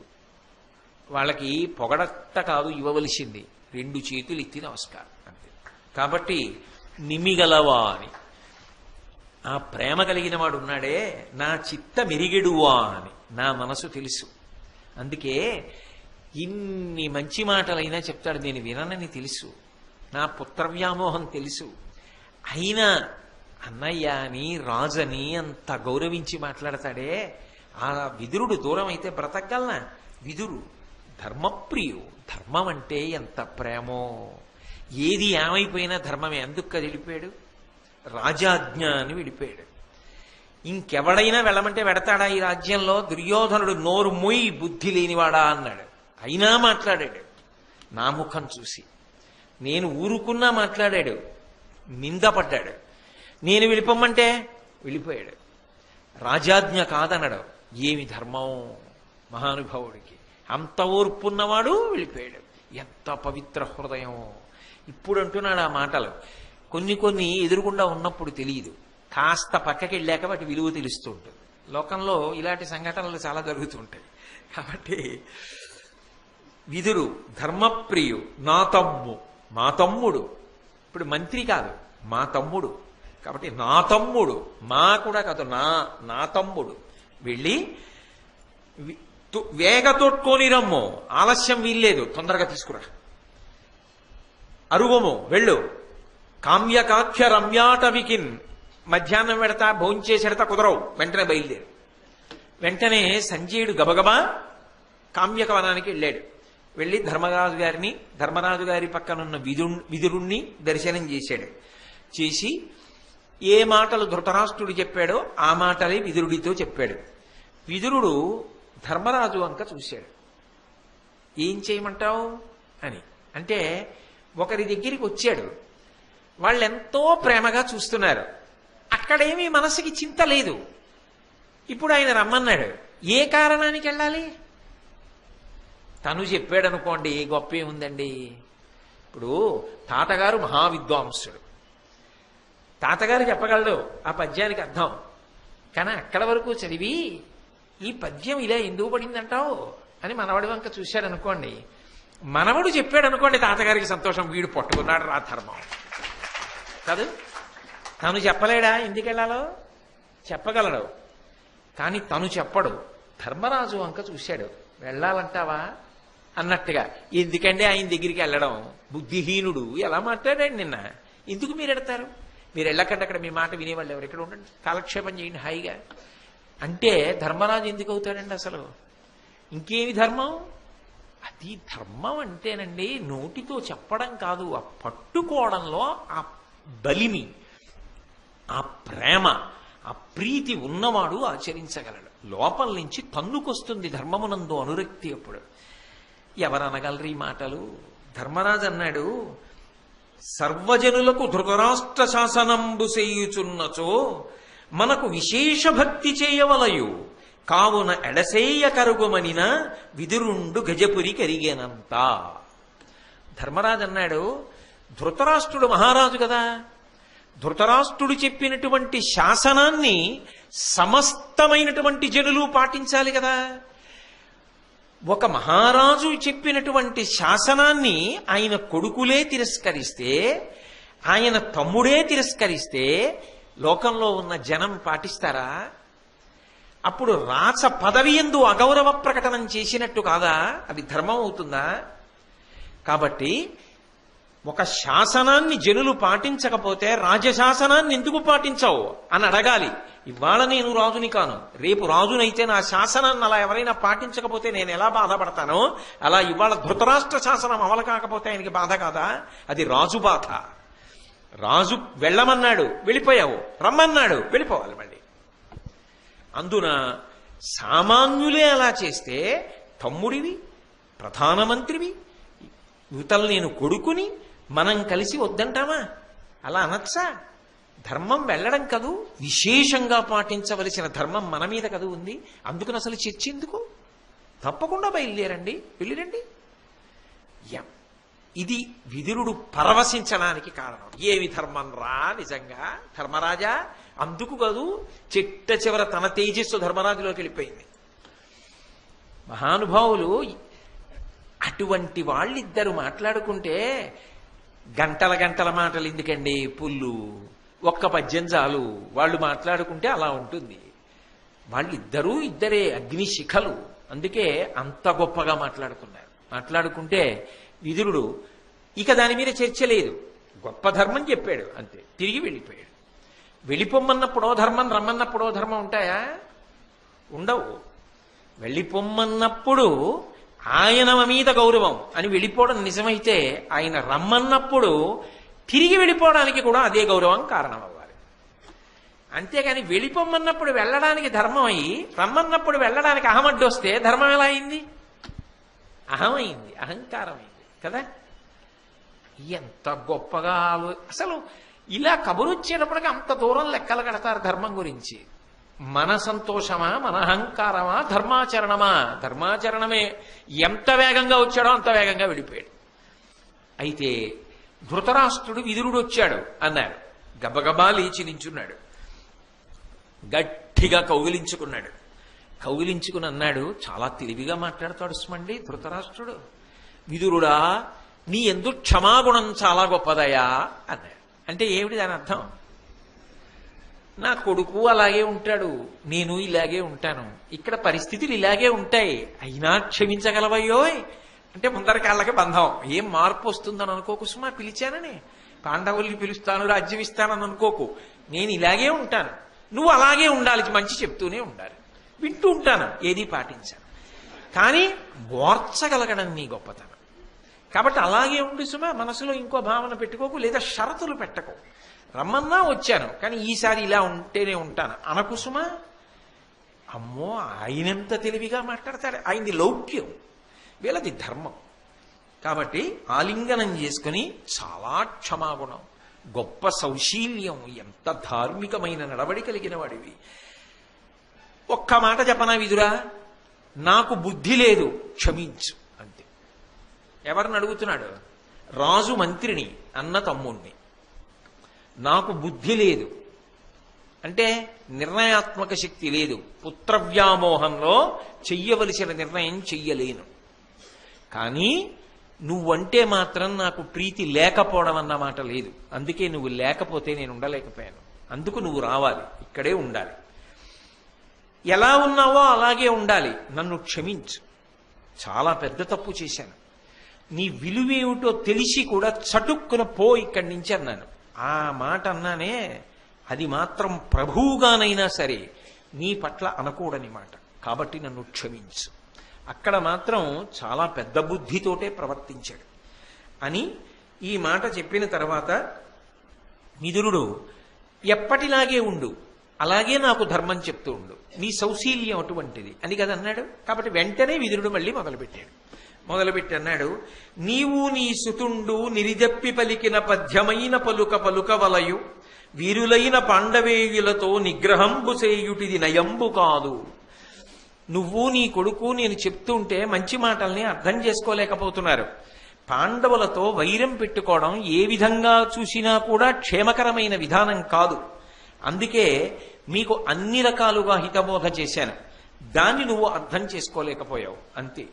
అంతకన్నా నాకు నీతో నీకు నాతో వ్యక్తిగత వైరం కాదు, నేను ఒక ధర్మాన్ని మాట్లాడానంతే. అక్కడతో ఆరణ్య పర్వంలో విదురుడి పాత్ర పూర్తయి ఉద్యోగ పర్వంలో ప్రవేశించిన తర్వాత మళ్ళీ విదురుని యొక్క సందర్భం ఏర్పడుతుంది. ఎందుకు ఏర్పడింది అంటే, ఒకప్పుడు పాండవుల అరణ్యవాసం అజ్ఞాతవాసం పూర్తయిపోయి, ఎందుకంటే ఆరణ్య పర్వం తర్వాత మళ్ళీ విరాట పర్వం కాదు, విరాట పర్వంలో విదురుడు కనపడే అవకాశం ఉండదు, ఎందుకంటే అది అరణ్యవాసం తర్వాత అజ్ఞాతవాసం, తర్వాత పాండవులు తిరిగి వచ్చేశారు, తిరిగి వచ్చేసిన తర్వాత వాళ్ళ రాజ్యం వాళ్ళకి ఇవ్వాలి, అందుకని ఎవరి ప్రయత్నాలు వాళ్ళు ప్రారంభం చేశారు. ధృతరాష్ట్రుడు తన వైపు నుంచి సంజయుణ్ణి రాయబారానికి పంపించాడు. సంజయుడు రాయబారానికి వెళ్లి మెత్తటి మాటలతో ధర్మరాజుని ప్రసన్నుణ్ణి చేసుకుని రమ్మన్నాడు. వెళ్ళినటువంటి సంజయుడు చాలా వేగంగా మళ్ళీ అక్కడ పని పూర్తి చేసుకుని రథం మీద వచ్చాడు, కానీ అప్పటికే చీకటి పడిపోతోంది. వచ్చి ఒళ్ళంతా హోనమైపోయింది. చూడండి, అబ్బా ఒళ్ళు హోనమైపోయింది ప్రయాణం చేసి, రేపు చెప్తా విశేషాలని, ఇవాళ పడుకుంటా పలహారం పెట్టి అంటాను చూడండి. అలా ఆయన కూడా వస్తూనే సంక్షిప్తంగా మాట్లాడాడు ధృతరాష్ట్రుడితో. మాట్లాడి వాతలు పెట్టినట్టు మాట్లాడి నా ఒళ్ళంతా హోనమైపోయింది, చాలా బడలిక పొందాను, నేను విశ్రాంతి తీసుకుని రేపు వచ్చి సభలో చెప్తాను మిగిలిన రాయబార విశేషాలు అని వెళ్ళిపోయాడు. కానీ ధృతరాష్ట్రుడికి నిద్రపట్టలేదు, పడుకుంటే. ఇప్పుడు మళ్ళీ విదురుడికి కబురు చేశాడు, విదురా ఒక్కసారి రా అన్నాడు. ప్రభువు ఆజ్ఞ. మళ్ళీ విదురుడు బయలుదేరి వెళ్ళాడు. విదురుడి దగ్గర దాచడం అది గొప్ప గుణం. విదురుడితో అన్నాడు, పాండురాజసుతుల పాలికి చనియిపుడు సంజయుండు వచ్చి సమ్ముఖమున నన్ను చాలా దూరి నాకు రే పచ్చటి పనులు చెప్పువాడననుచు చనియే. ఆ సంజయుడు రాయబారానికి వెళ్ళాడు, విదురా వచ్చాడు. వచ్చినవాడు నన్ను చాలా దూరి నన్ను చాలా నింద చేశాడు. బుద్ధిహీనుడివి, చెప్పిన మాట వినలేదు, ఇదిగో ఇప్పుడు ఇంత కలహం వచ్చేటట్టుంది అని నన్ను చాలా నింద చేసి వెళ్ళిపోయాడు. రేపు పొద్దున్న సభలో చెప్తానన్నాడు మిగిలిన విషయాలు. ధర్మరాజు ఏ భావనతో ఉన్నాడో, యుద్ధానికి వస్తాడేమో చెప్పాడుగా విదురుడు. రాజ్యం శాశ్వతం కాదు నీకని వెతుక్కుంటోంది లక్ష్మి వెళ్ళిపోవడానికి అక్కడికి. ఏమవుతుందో మనసంతా చాలా భారంగా ఉంది. అధికమైనటువంటి దుఃఖాన్ని పొందుతున్నాను, ఆ దుఃఖాన్ని తట్టుకోలేకపోతున్నాను. మనసంతా కలత చెందింది. శరీరం ఎలా ఉందో తెలుసా? నిప్పుల మీద దొర్లిస్తుంటే ఎలా ఉంటుందో అలా ఉంది. కాబట్టి విదురా, ఏం జరిగి ఉంటుందంటావు? ఏది 4 మంచి మాటలు చెప్పు అన్నాడు. నిద్ర పట్టట్లేదు, చీకటి పడిపోయింది, అందరూ పడుకున్నారు, నాకు నిద్ర పట్టట్లేదు, అందుకు పిలిచా, నువ్వు 4 మంచి మాటలు చెప్తే శాంతి పొందుతా. అందులోనండి అందరూ పడుకున్నప్పుడు ఏదైనా చాలా పెద్ద సమస్యని ఆలోచిస్తూ ఒకడు పడుకున్నాడు అనుకోండి, తల బరువెక్కిపోతుంది. ఎందుకనంటే అందరూ పడుకున్నారు, ఎవ్వరితో మాట్లాడడానికి లేదు, తానొక్కడు, సమస్య తప్ప ఇంకొకటి లేదు మనసులో. చాలా పరిపరి విధముల పోతుంది మనసు. అందుకని బరువెక్కిపోయింది మనసు. కాబట్టి నువ్వు ఏదైనా మంచి మాట చెప్పు అన్నాడు. అంటే వెంటనే విదురుడు అన్నాడు, ఇంత చీకటి పడిపోయింది కదా, అందరూ నిద్రపోతున్నారు కదా, నీకెందుకు నిద్ర పట్టలేదు అని, బలవంతుడు పైనెత్తిన బలహీనుడు, ధనము కోలుపడిన అతడు, మృచ్ఛిల వేచువాడు, కామాకుల చిత్తుడు, నిద్రలేక కుందుదురధిపా. లోకంలో 4 నిద్ర పట్టదు ధృతరాష్ట్ర మహారాజా. అందరూ హాయిగా నిద్రపోతారు, 4 మాత్రం నిద్ర పట్టదు. ఎవరెవరికి పట్టదో తెలుసా? బలవంతుడు పైనెత్తిన బలహీనుడు, చాలా బలవంతుడైనటువంటి శత్రువు వచ్చి మీద పడ్డాడు అనుకోండి, అప్పుడు బలహీనుడైన వాడికి నిద్ర పట్టదు. అయ్య బాబోయ్ ఏమైపోతుందో అని బెంగ. ఇక 2, ధనము గోలుపడిన ఇతడు, డబ్బంతా పోయిందనుకోండి, ఏం నిద్ర పడుతుంది? వాడికి నిద్ర పట్టదు. అలాగే మృచ్ఛిల వేచువాడు,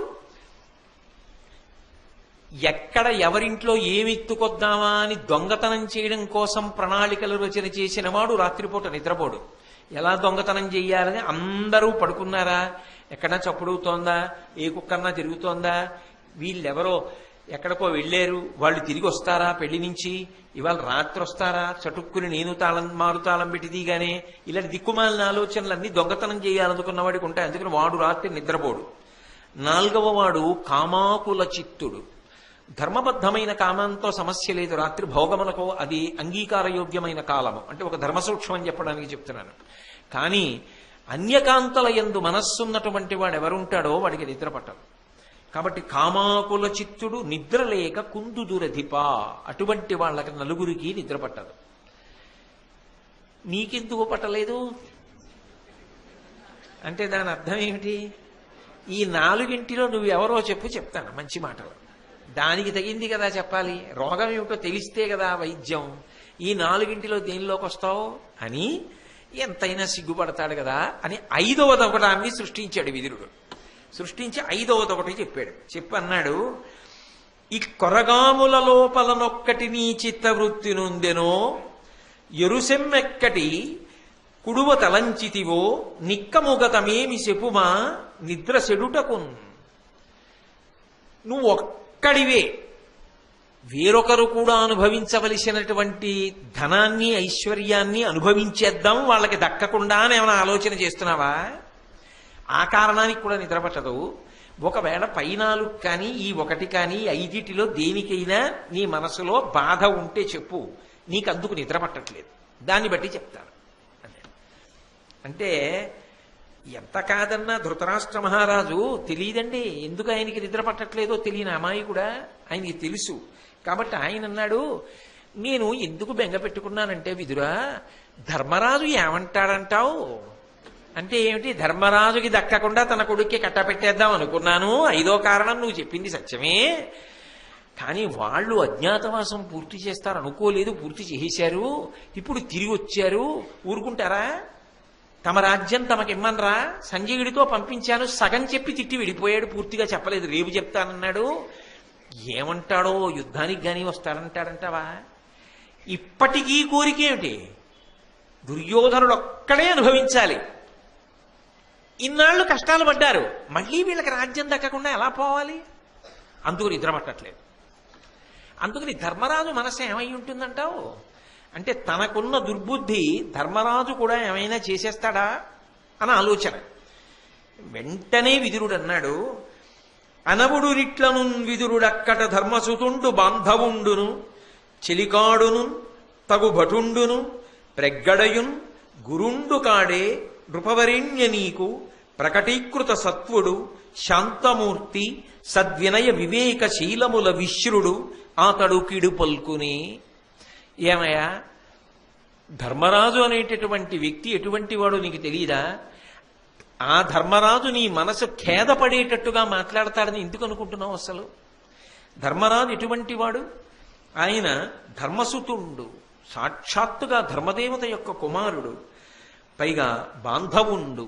నీకు అంతకన్నా గొప్ప బంధువు లోకంలో లేడు. నీ కొడుకులు అనుకుంటున్నావు, నిజంగా కొడుకు ధర్మరాజే. చివరికి అదేనా నిరూపణమైంది. బాంధవుండు చిలికాడును, ఆయన లాంటి స్నేహితుడు కూడా నీకు లేడు. ఎందుకని? స్నేహ అన్న మాటకు అర్థం ఏమిటంటే స్నిగ్ధ లాగా అంటి పెట్టుకుని ఉండడం. అంటి పెట్టుకోవడం అంటే ఎప్పుడు భుజం ముసం తగులుతూ కూర్చోమని కాదు. ఏ మంచికైనా ఏ చెడుకైనా ఆయన మనసులో జ్ఞాపకానికి వస్తాడు. నా మనసిరిగిన మిత్రుడు కదా అని గుర్తొస్తూ ఉంటాడు. నిన్ను మనసులో తలుచుకుని అయ్యో పెద్దనాన్న ఏం బాధపడతాడో అని ఆలోచించి మాట్లాడగలిగినటువంటి స్వభావం ఉన్నవాడు. అందుకని చెలికాడు. తగు భటుండు, నీకు ఆయన కన్నా గొప్ప సైన్యం, నీకు ఆయన కన్నా గొప్ప వీరుడు ఎవరున్నాడు? ప్రగ్గడయున్, మహామంత్రి అయ్యా నీకైనా. నీకు తగిన ఆలోచన నిజానికి చెప్పగలిగిన వాడు. అందుకని నీకు మంచి మాటలే చెప్పి పంపించి ఉంటాడు తప్ప సంజయుడితో నువ్వు బెంగబెట్టుకుని కొట్టుకోవలసిన మాటలు ఎందుకు చెప్పాడని అనుకుంటున్నావు? అసలు ఈ ఒక్క పద్యానికి నిద్రపోవాలి ధృతరాష్ట్రుడు నిజానికి, కానీ అలా తేలిగ్గా ఆయన నిద్ర పట్టదు ఆయనకి. కాబట్టి ప్రగ్గడయున్ గురుండు కాడే. గురుండు అంటే పెద్దరిక ఉన్నవాడు కాదా? కొంతమంది చూడండి వయస్సుతో సంబంధం ఉండదు. ఆయన వయసు ఎంత అన్నదంతో నిమిత్తం ఉండదు. ఆ వయసుతో నిమిత్తం లేకుండా లోకమునకంతటికీ మార్గదర్శనం చెయ్యగలిగినటువంటి పెద్దరికాన్ని పొందుతారు. శంకరాచార్యుల వారు అవతార పరిసమాప్తి చేసేటప్పటికి 32 ఏళ్లే. కానీ శంకరాచార్యుల వారికి ఉన్న పెద్దరికం లోకంలో ఇంకెవరికైనా ఉందని మీరు ఊహించగలరా? ఇంకెవరికైనా ఉంటుందా? శంకరులే అంతే.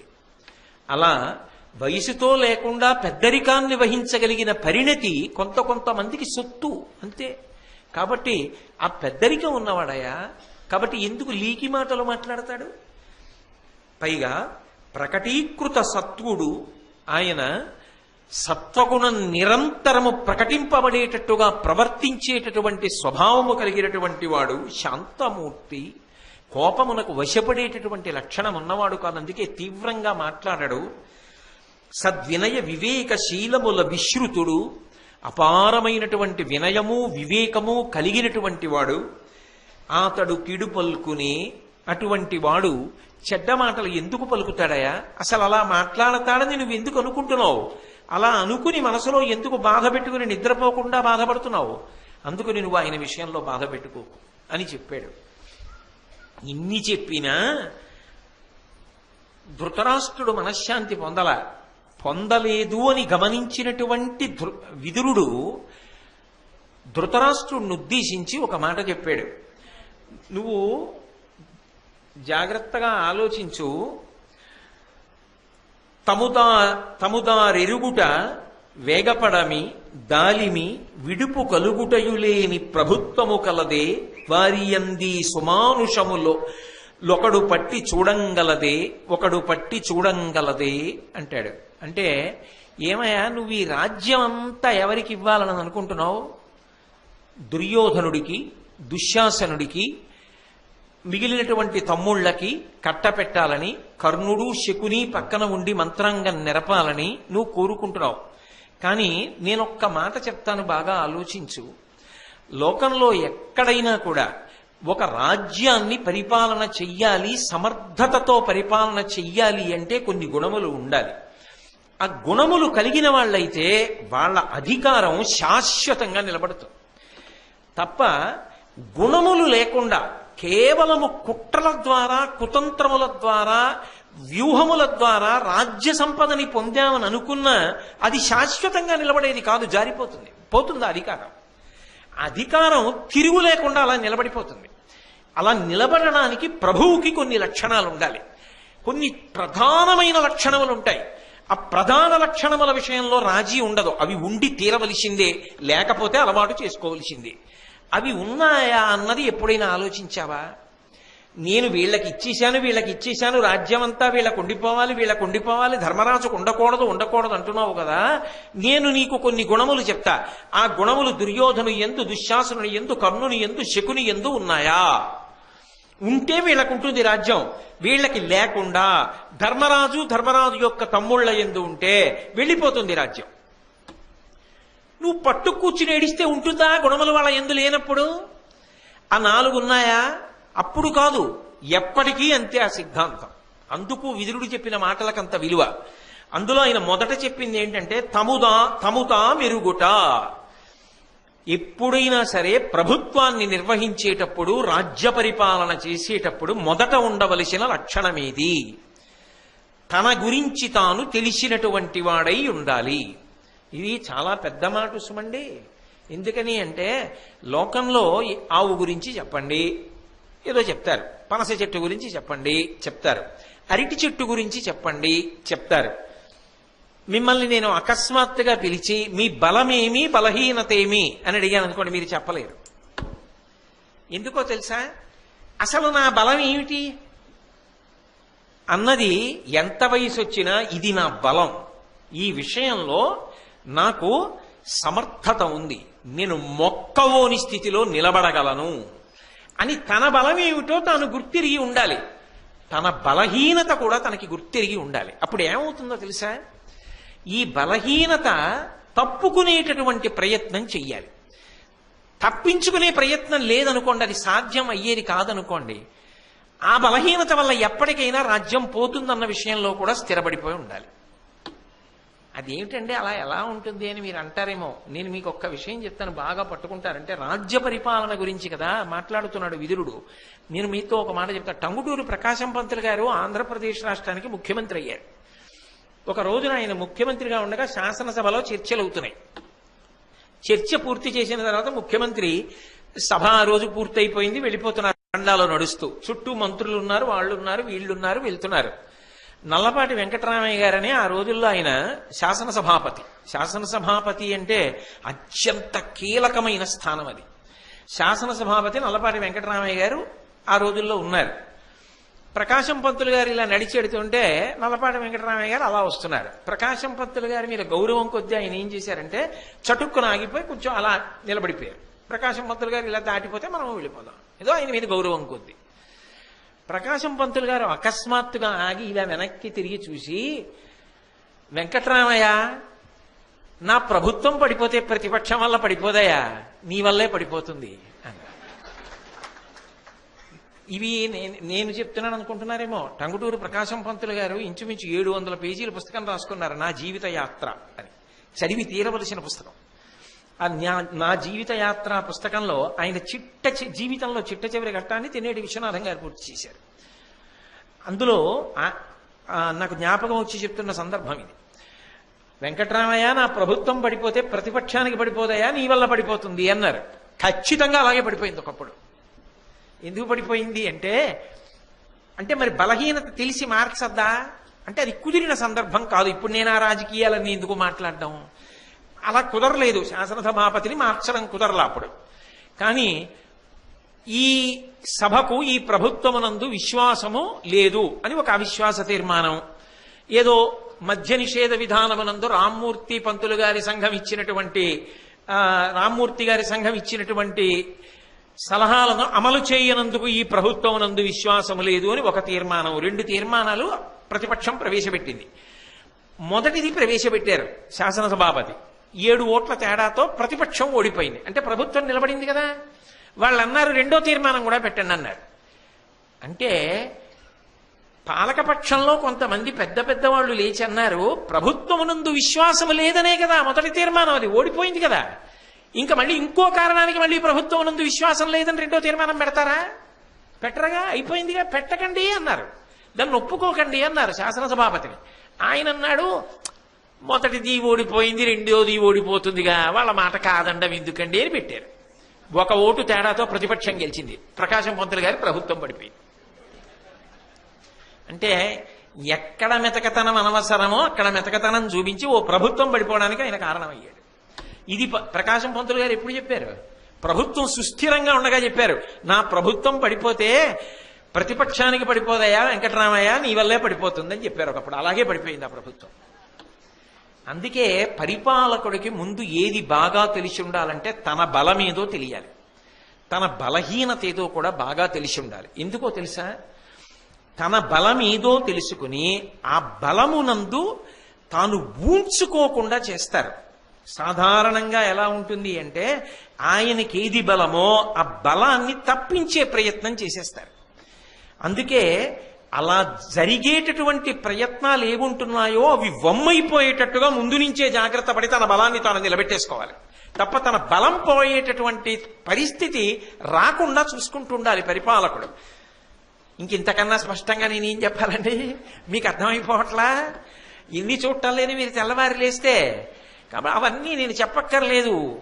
ఎన్ని సందర్భాలు ఎన్ని సంఘటనలైనా మీరు అన్వయం చేసుకోవచ్చు. అది ఇప్పుడు కాదు, ఎప్పుడు చెప్పాడు విదురుడు, ఎప్పుడో చెప్పాడు. ఇందులో ఏదైనా ఉందా? దుర్యోధనుడికి కానీ దుశ్శాసనుడికి కానీ కర్ణుడికి కానీ శకునికి కానీ ఏమైనా ఉందా?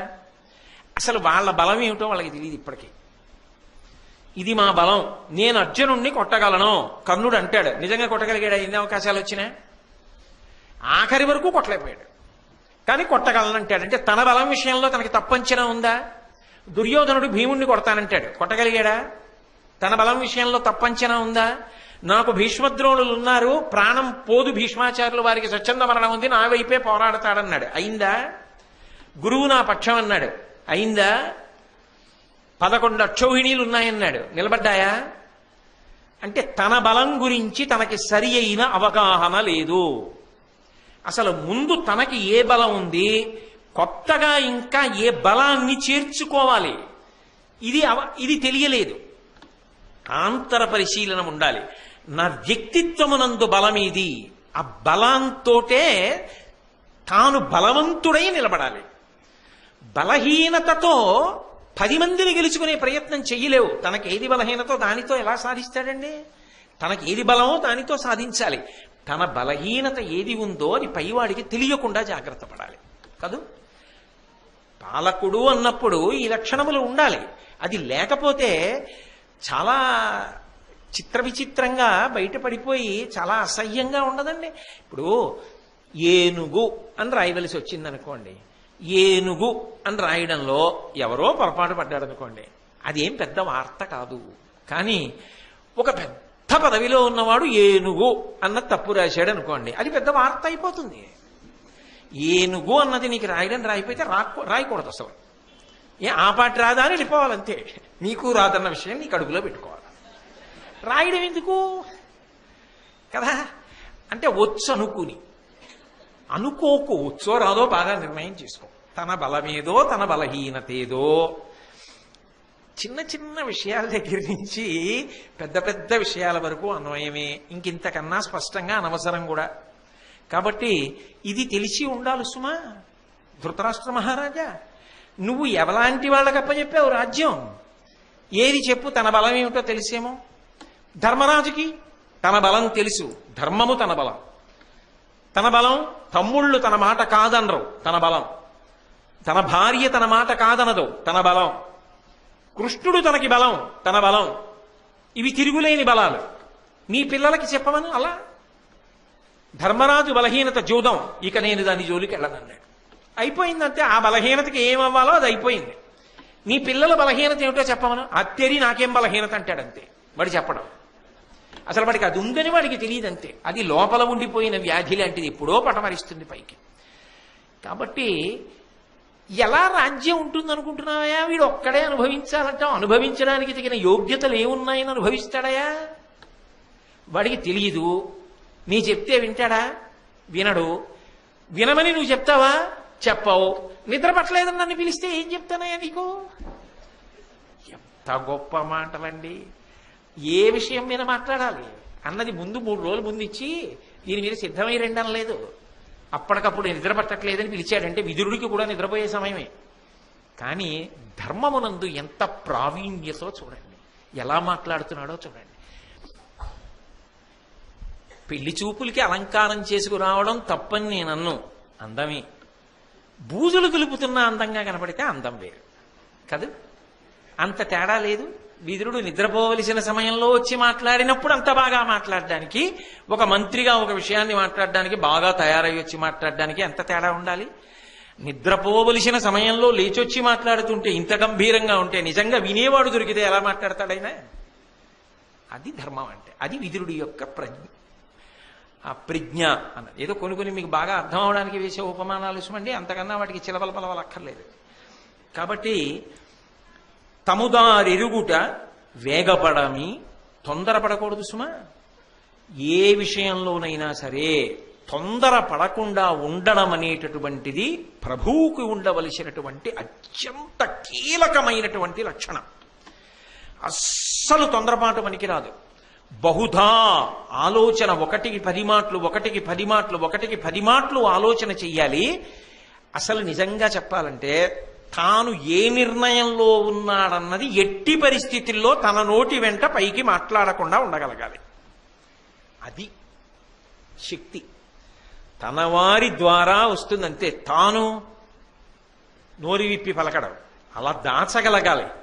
అమ్మని దాచుకోలేనండి, చెప్పేస్తానండి, తొందరపాటు ఉంటే చుట్టుకుంటాయి, లేనిపోని ఇబ్బందులు వస్తాయి. మీకు నేను ఒక ఉదాహరణ చెప్తా. పివి నరసింహారావు గారు తన స్వీయ కథ, ఆత్మకథ రాసుకున్నారు. మీరు పివి నరసింహారావు గారి ఆత్మకథ చదివినా, పివి నరసింహారావు గారి దగ్గర పివిఆర్కే ప్రసాద్ గారు మాంగ్యులు తిరుమల తిరుపతి దేవస్థానానికి కార్యనిర్వహణాధికారి చేశారు.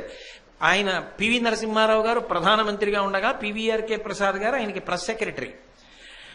ఆయన పివి నరసింహారావు గారు ముఖ్యమంత్రిగా ఉన్నప్పుడు కూడా ముఖ్యమంత్రి కార్యాలయంలో పనిచేశారు. అందుకే ఆయనతో ఈయనకి చాలా అనుబంధం. పివి నరసింహారావు గారికి ఆయనకి ఉన్న అనుబంధాల గురించి చాలా బాగా అప్పుడు ఏమైందంటే అన్న పుస్తకంలో రాశారు. అది మీరు చదివితే మీకు ఆ విషయం అర్థమవుతుంది.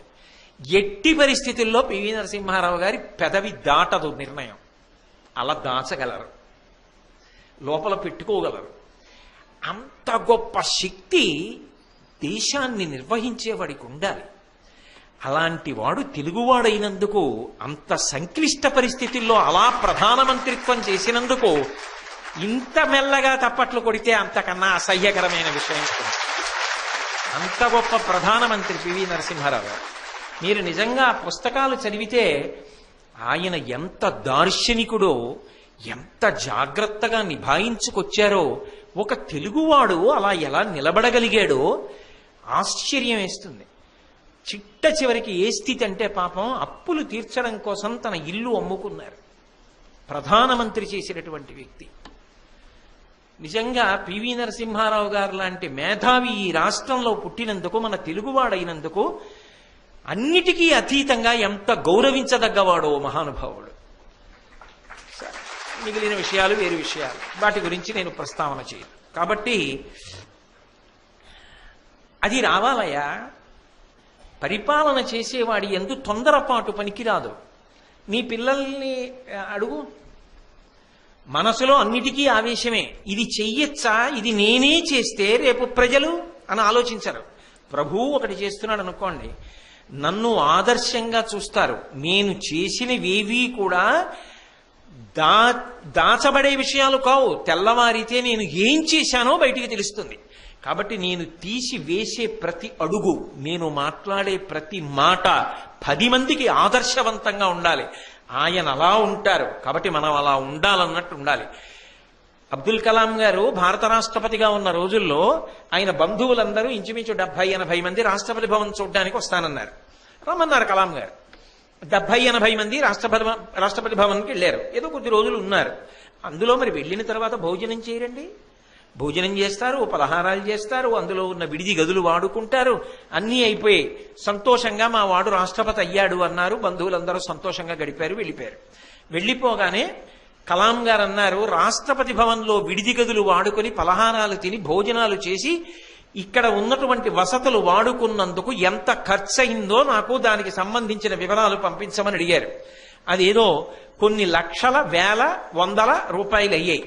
ఆయన అది రాగానే ఇందులో తగ్గించడానికి ఏమైనా అవుతుందా అని అడగలేదు.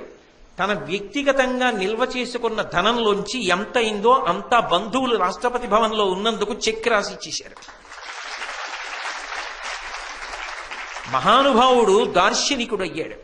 ఒక రాష్ట్రపతి ఇలా ప్రవర్తిస్తారు. అని వార్తాపత్రికలో వచ్చింది, దినపత్రికలో వచ్చింది అనుకోండి, కనీసంలో కనీసం everything is carried out in the name of the president of India or in the name of the governor of Andhra Pradesh అని కదా మనకి జనరల్ రూల్ అయినప్పుడు పనిచేసే ఉద్యోగులకు ఎలా ఉంటుంది? అరే మన రాష్ట్రపతి అటువంటి వాడు, కనీసంలో కనీసం మనం కొంత మర్యాదగా బ్రతకాలి అని అనిపిస్తుందా లేదా?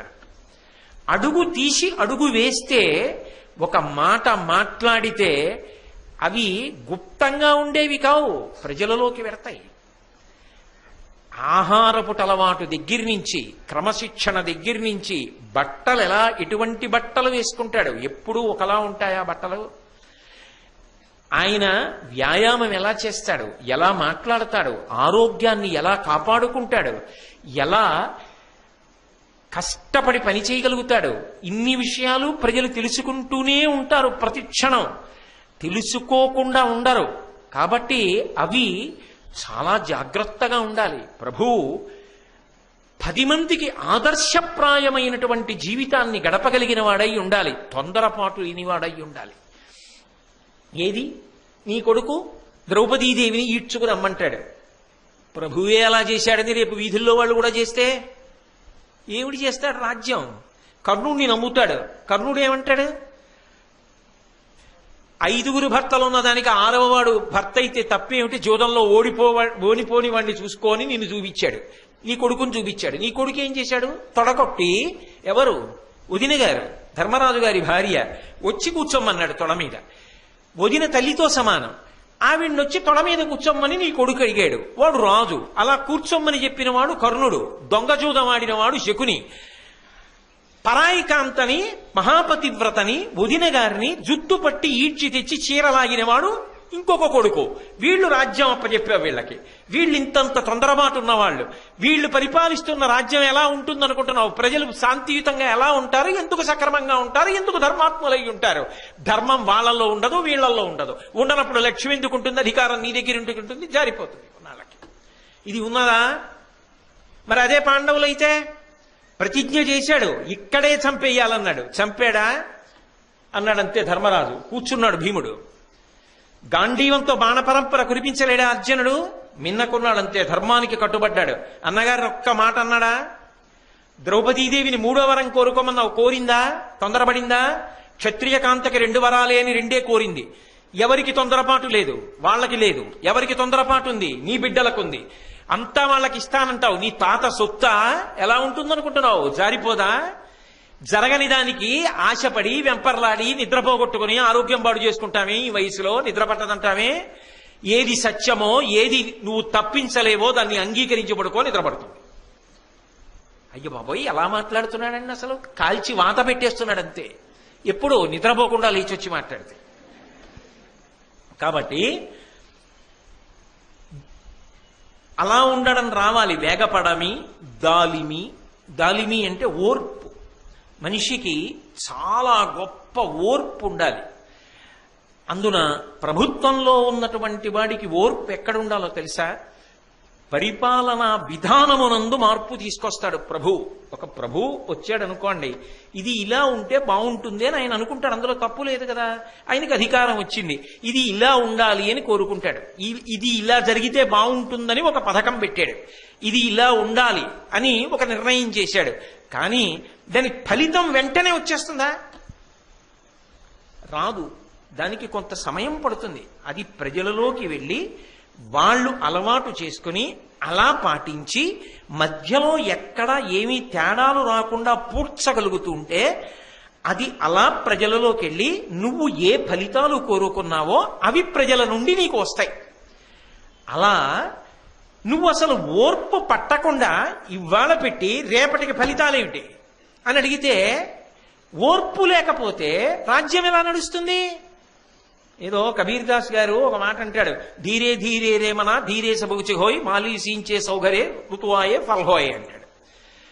ఇవాళ జామ మొక్క వేసి నేను రాత్రి పగలు పట్టుకొచ్చి నీళ్లు అలా పోసేశాను అనుకోండి, అయినా కాయ లేదు దిక్కుమాల జామ చెట్టు అని తిట్టాను అనుకోండి, కాయ కాస్తుందా? ఎందుకు కాస్తుంది?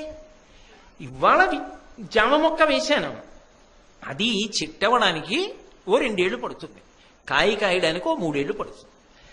ఋతువాయే ఫల్ హోయ్, అది ఆ ఋతువు రావాలి, వచ్చిన తర్వాత కాయ కాస్తుంది. అంతేగాని మాకు ఇంట్లో అవసరం ఉంది, పెళ్ళి వచ్చింది, నువ్వు కాయద్దా శ్రవణ మాసంలో అంటే మామిడి చెట్టు కాస్తుందా? కాయదు. అది వచ్చే వరకు నువ్వు వేచి ఉండాలి. ఆ వేచి ఉండడంలో ఓర్పు ఉండాలి. సహనమన్న మాటకు అర్థం ఏమిటంటే ప్రభుత్వం వైపు నుంచి, ప్రభువు వైపు నుంచి మాట్లాడుతున్నది. సామాన్య జనానికి హితవాక్యంగా కాదు. మీరు బాగా పట్టుకోవాలి, రెండింటికి తేడా ఉంటుంది. ప్రభుత్వమునకు అంటే మాట్లాడుతున్నది ఎవరు? ధృతరాష్ట్రుడు మాట్లాడుతున్నాడు. అంతరాజ్యం పిల్లలకి ఇవ్వాలన్న కోరిక చేతైనా నిద్ర పట్టలేదని అడిగాడు కదా. వాళ్ళ దగ్గర ఉండదు. ఎందుకు ఉండదంటే ప్రభుత్వమును నిర్వహించడానికి ఉండవలసిన 4 ప్రధాన లక్షణములలో 3వది లేదు వాళ్ళ దగ్గర. ఏదా 3వది అంటే ఓర్పు. ఓర్పు అంటే ఒకటి అన్న తర్వాత అది బాగా ఊంచుకుని ఫలితాలు రావడానికి కొంత సమయం పడుతుంది. అలా ఫలితాలు రావడంలో కొన్ని ఇబ్బందులు కూడా వస్తాయి. ఈ ఇబ్బందులను నేను అధిగమించాలి అని ప్రశాంత చిత్తుడై ఇబ్బందులను అధిగమిస్తూ ఫలితమును కోరుకుంటూ వేచి ఉండాలి. ఓ పురుగు పడుతుంది, పోగొట్టాలి. ఆకులు ఎండిపోతాయి, తుంచెయ్యాలి. దానికొచ్చి ఓ దున్నపోతు ఒళ్ళు ఉరుసుకుంటోంది, దున్నపోతుని దూరంగా తోసేసి మళ్ళీ అటువంటివి రాకుండా కంచె కట్టాలి. రోజు నీళ్లు పోయాలి. ఎండాకాలం అయితే 2 మాటలు పోయాలి.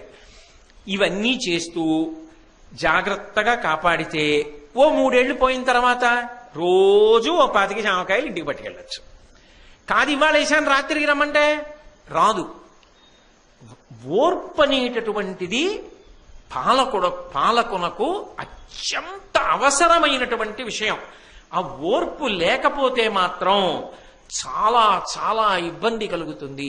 అందుకే మీరు చూడండి, దేవాలయంలోకి దర్శనానికి వెళ్ళినప్పుడు వ్యక్తికైనా సరే నీకు కార్యం సిద్ధిస్తుంది. ఎప్పుడో తెలుసా? ఆ ఓర్పు వేచి ఉండడం అలవాటైతే వస్తుంది. నువ్వు నా దగ్గరికి వచ్చావని ఇలా ప్రసాదం అనేటప్పటికీ నీకు వచ్చేది ఫలితం అని చెప్పడానికే శివాలయంలో పైన ధారా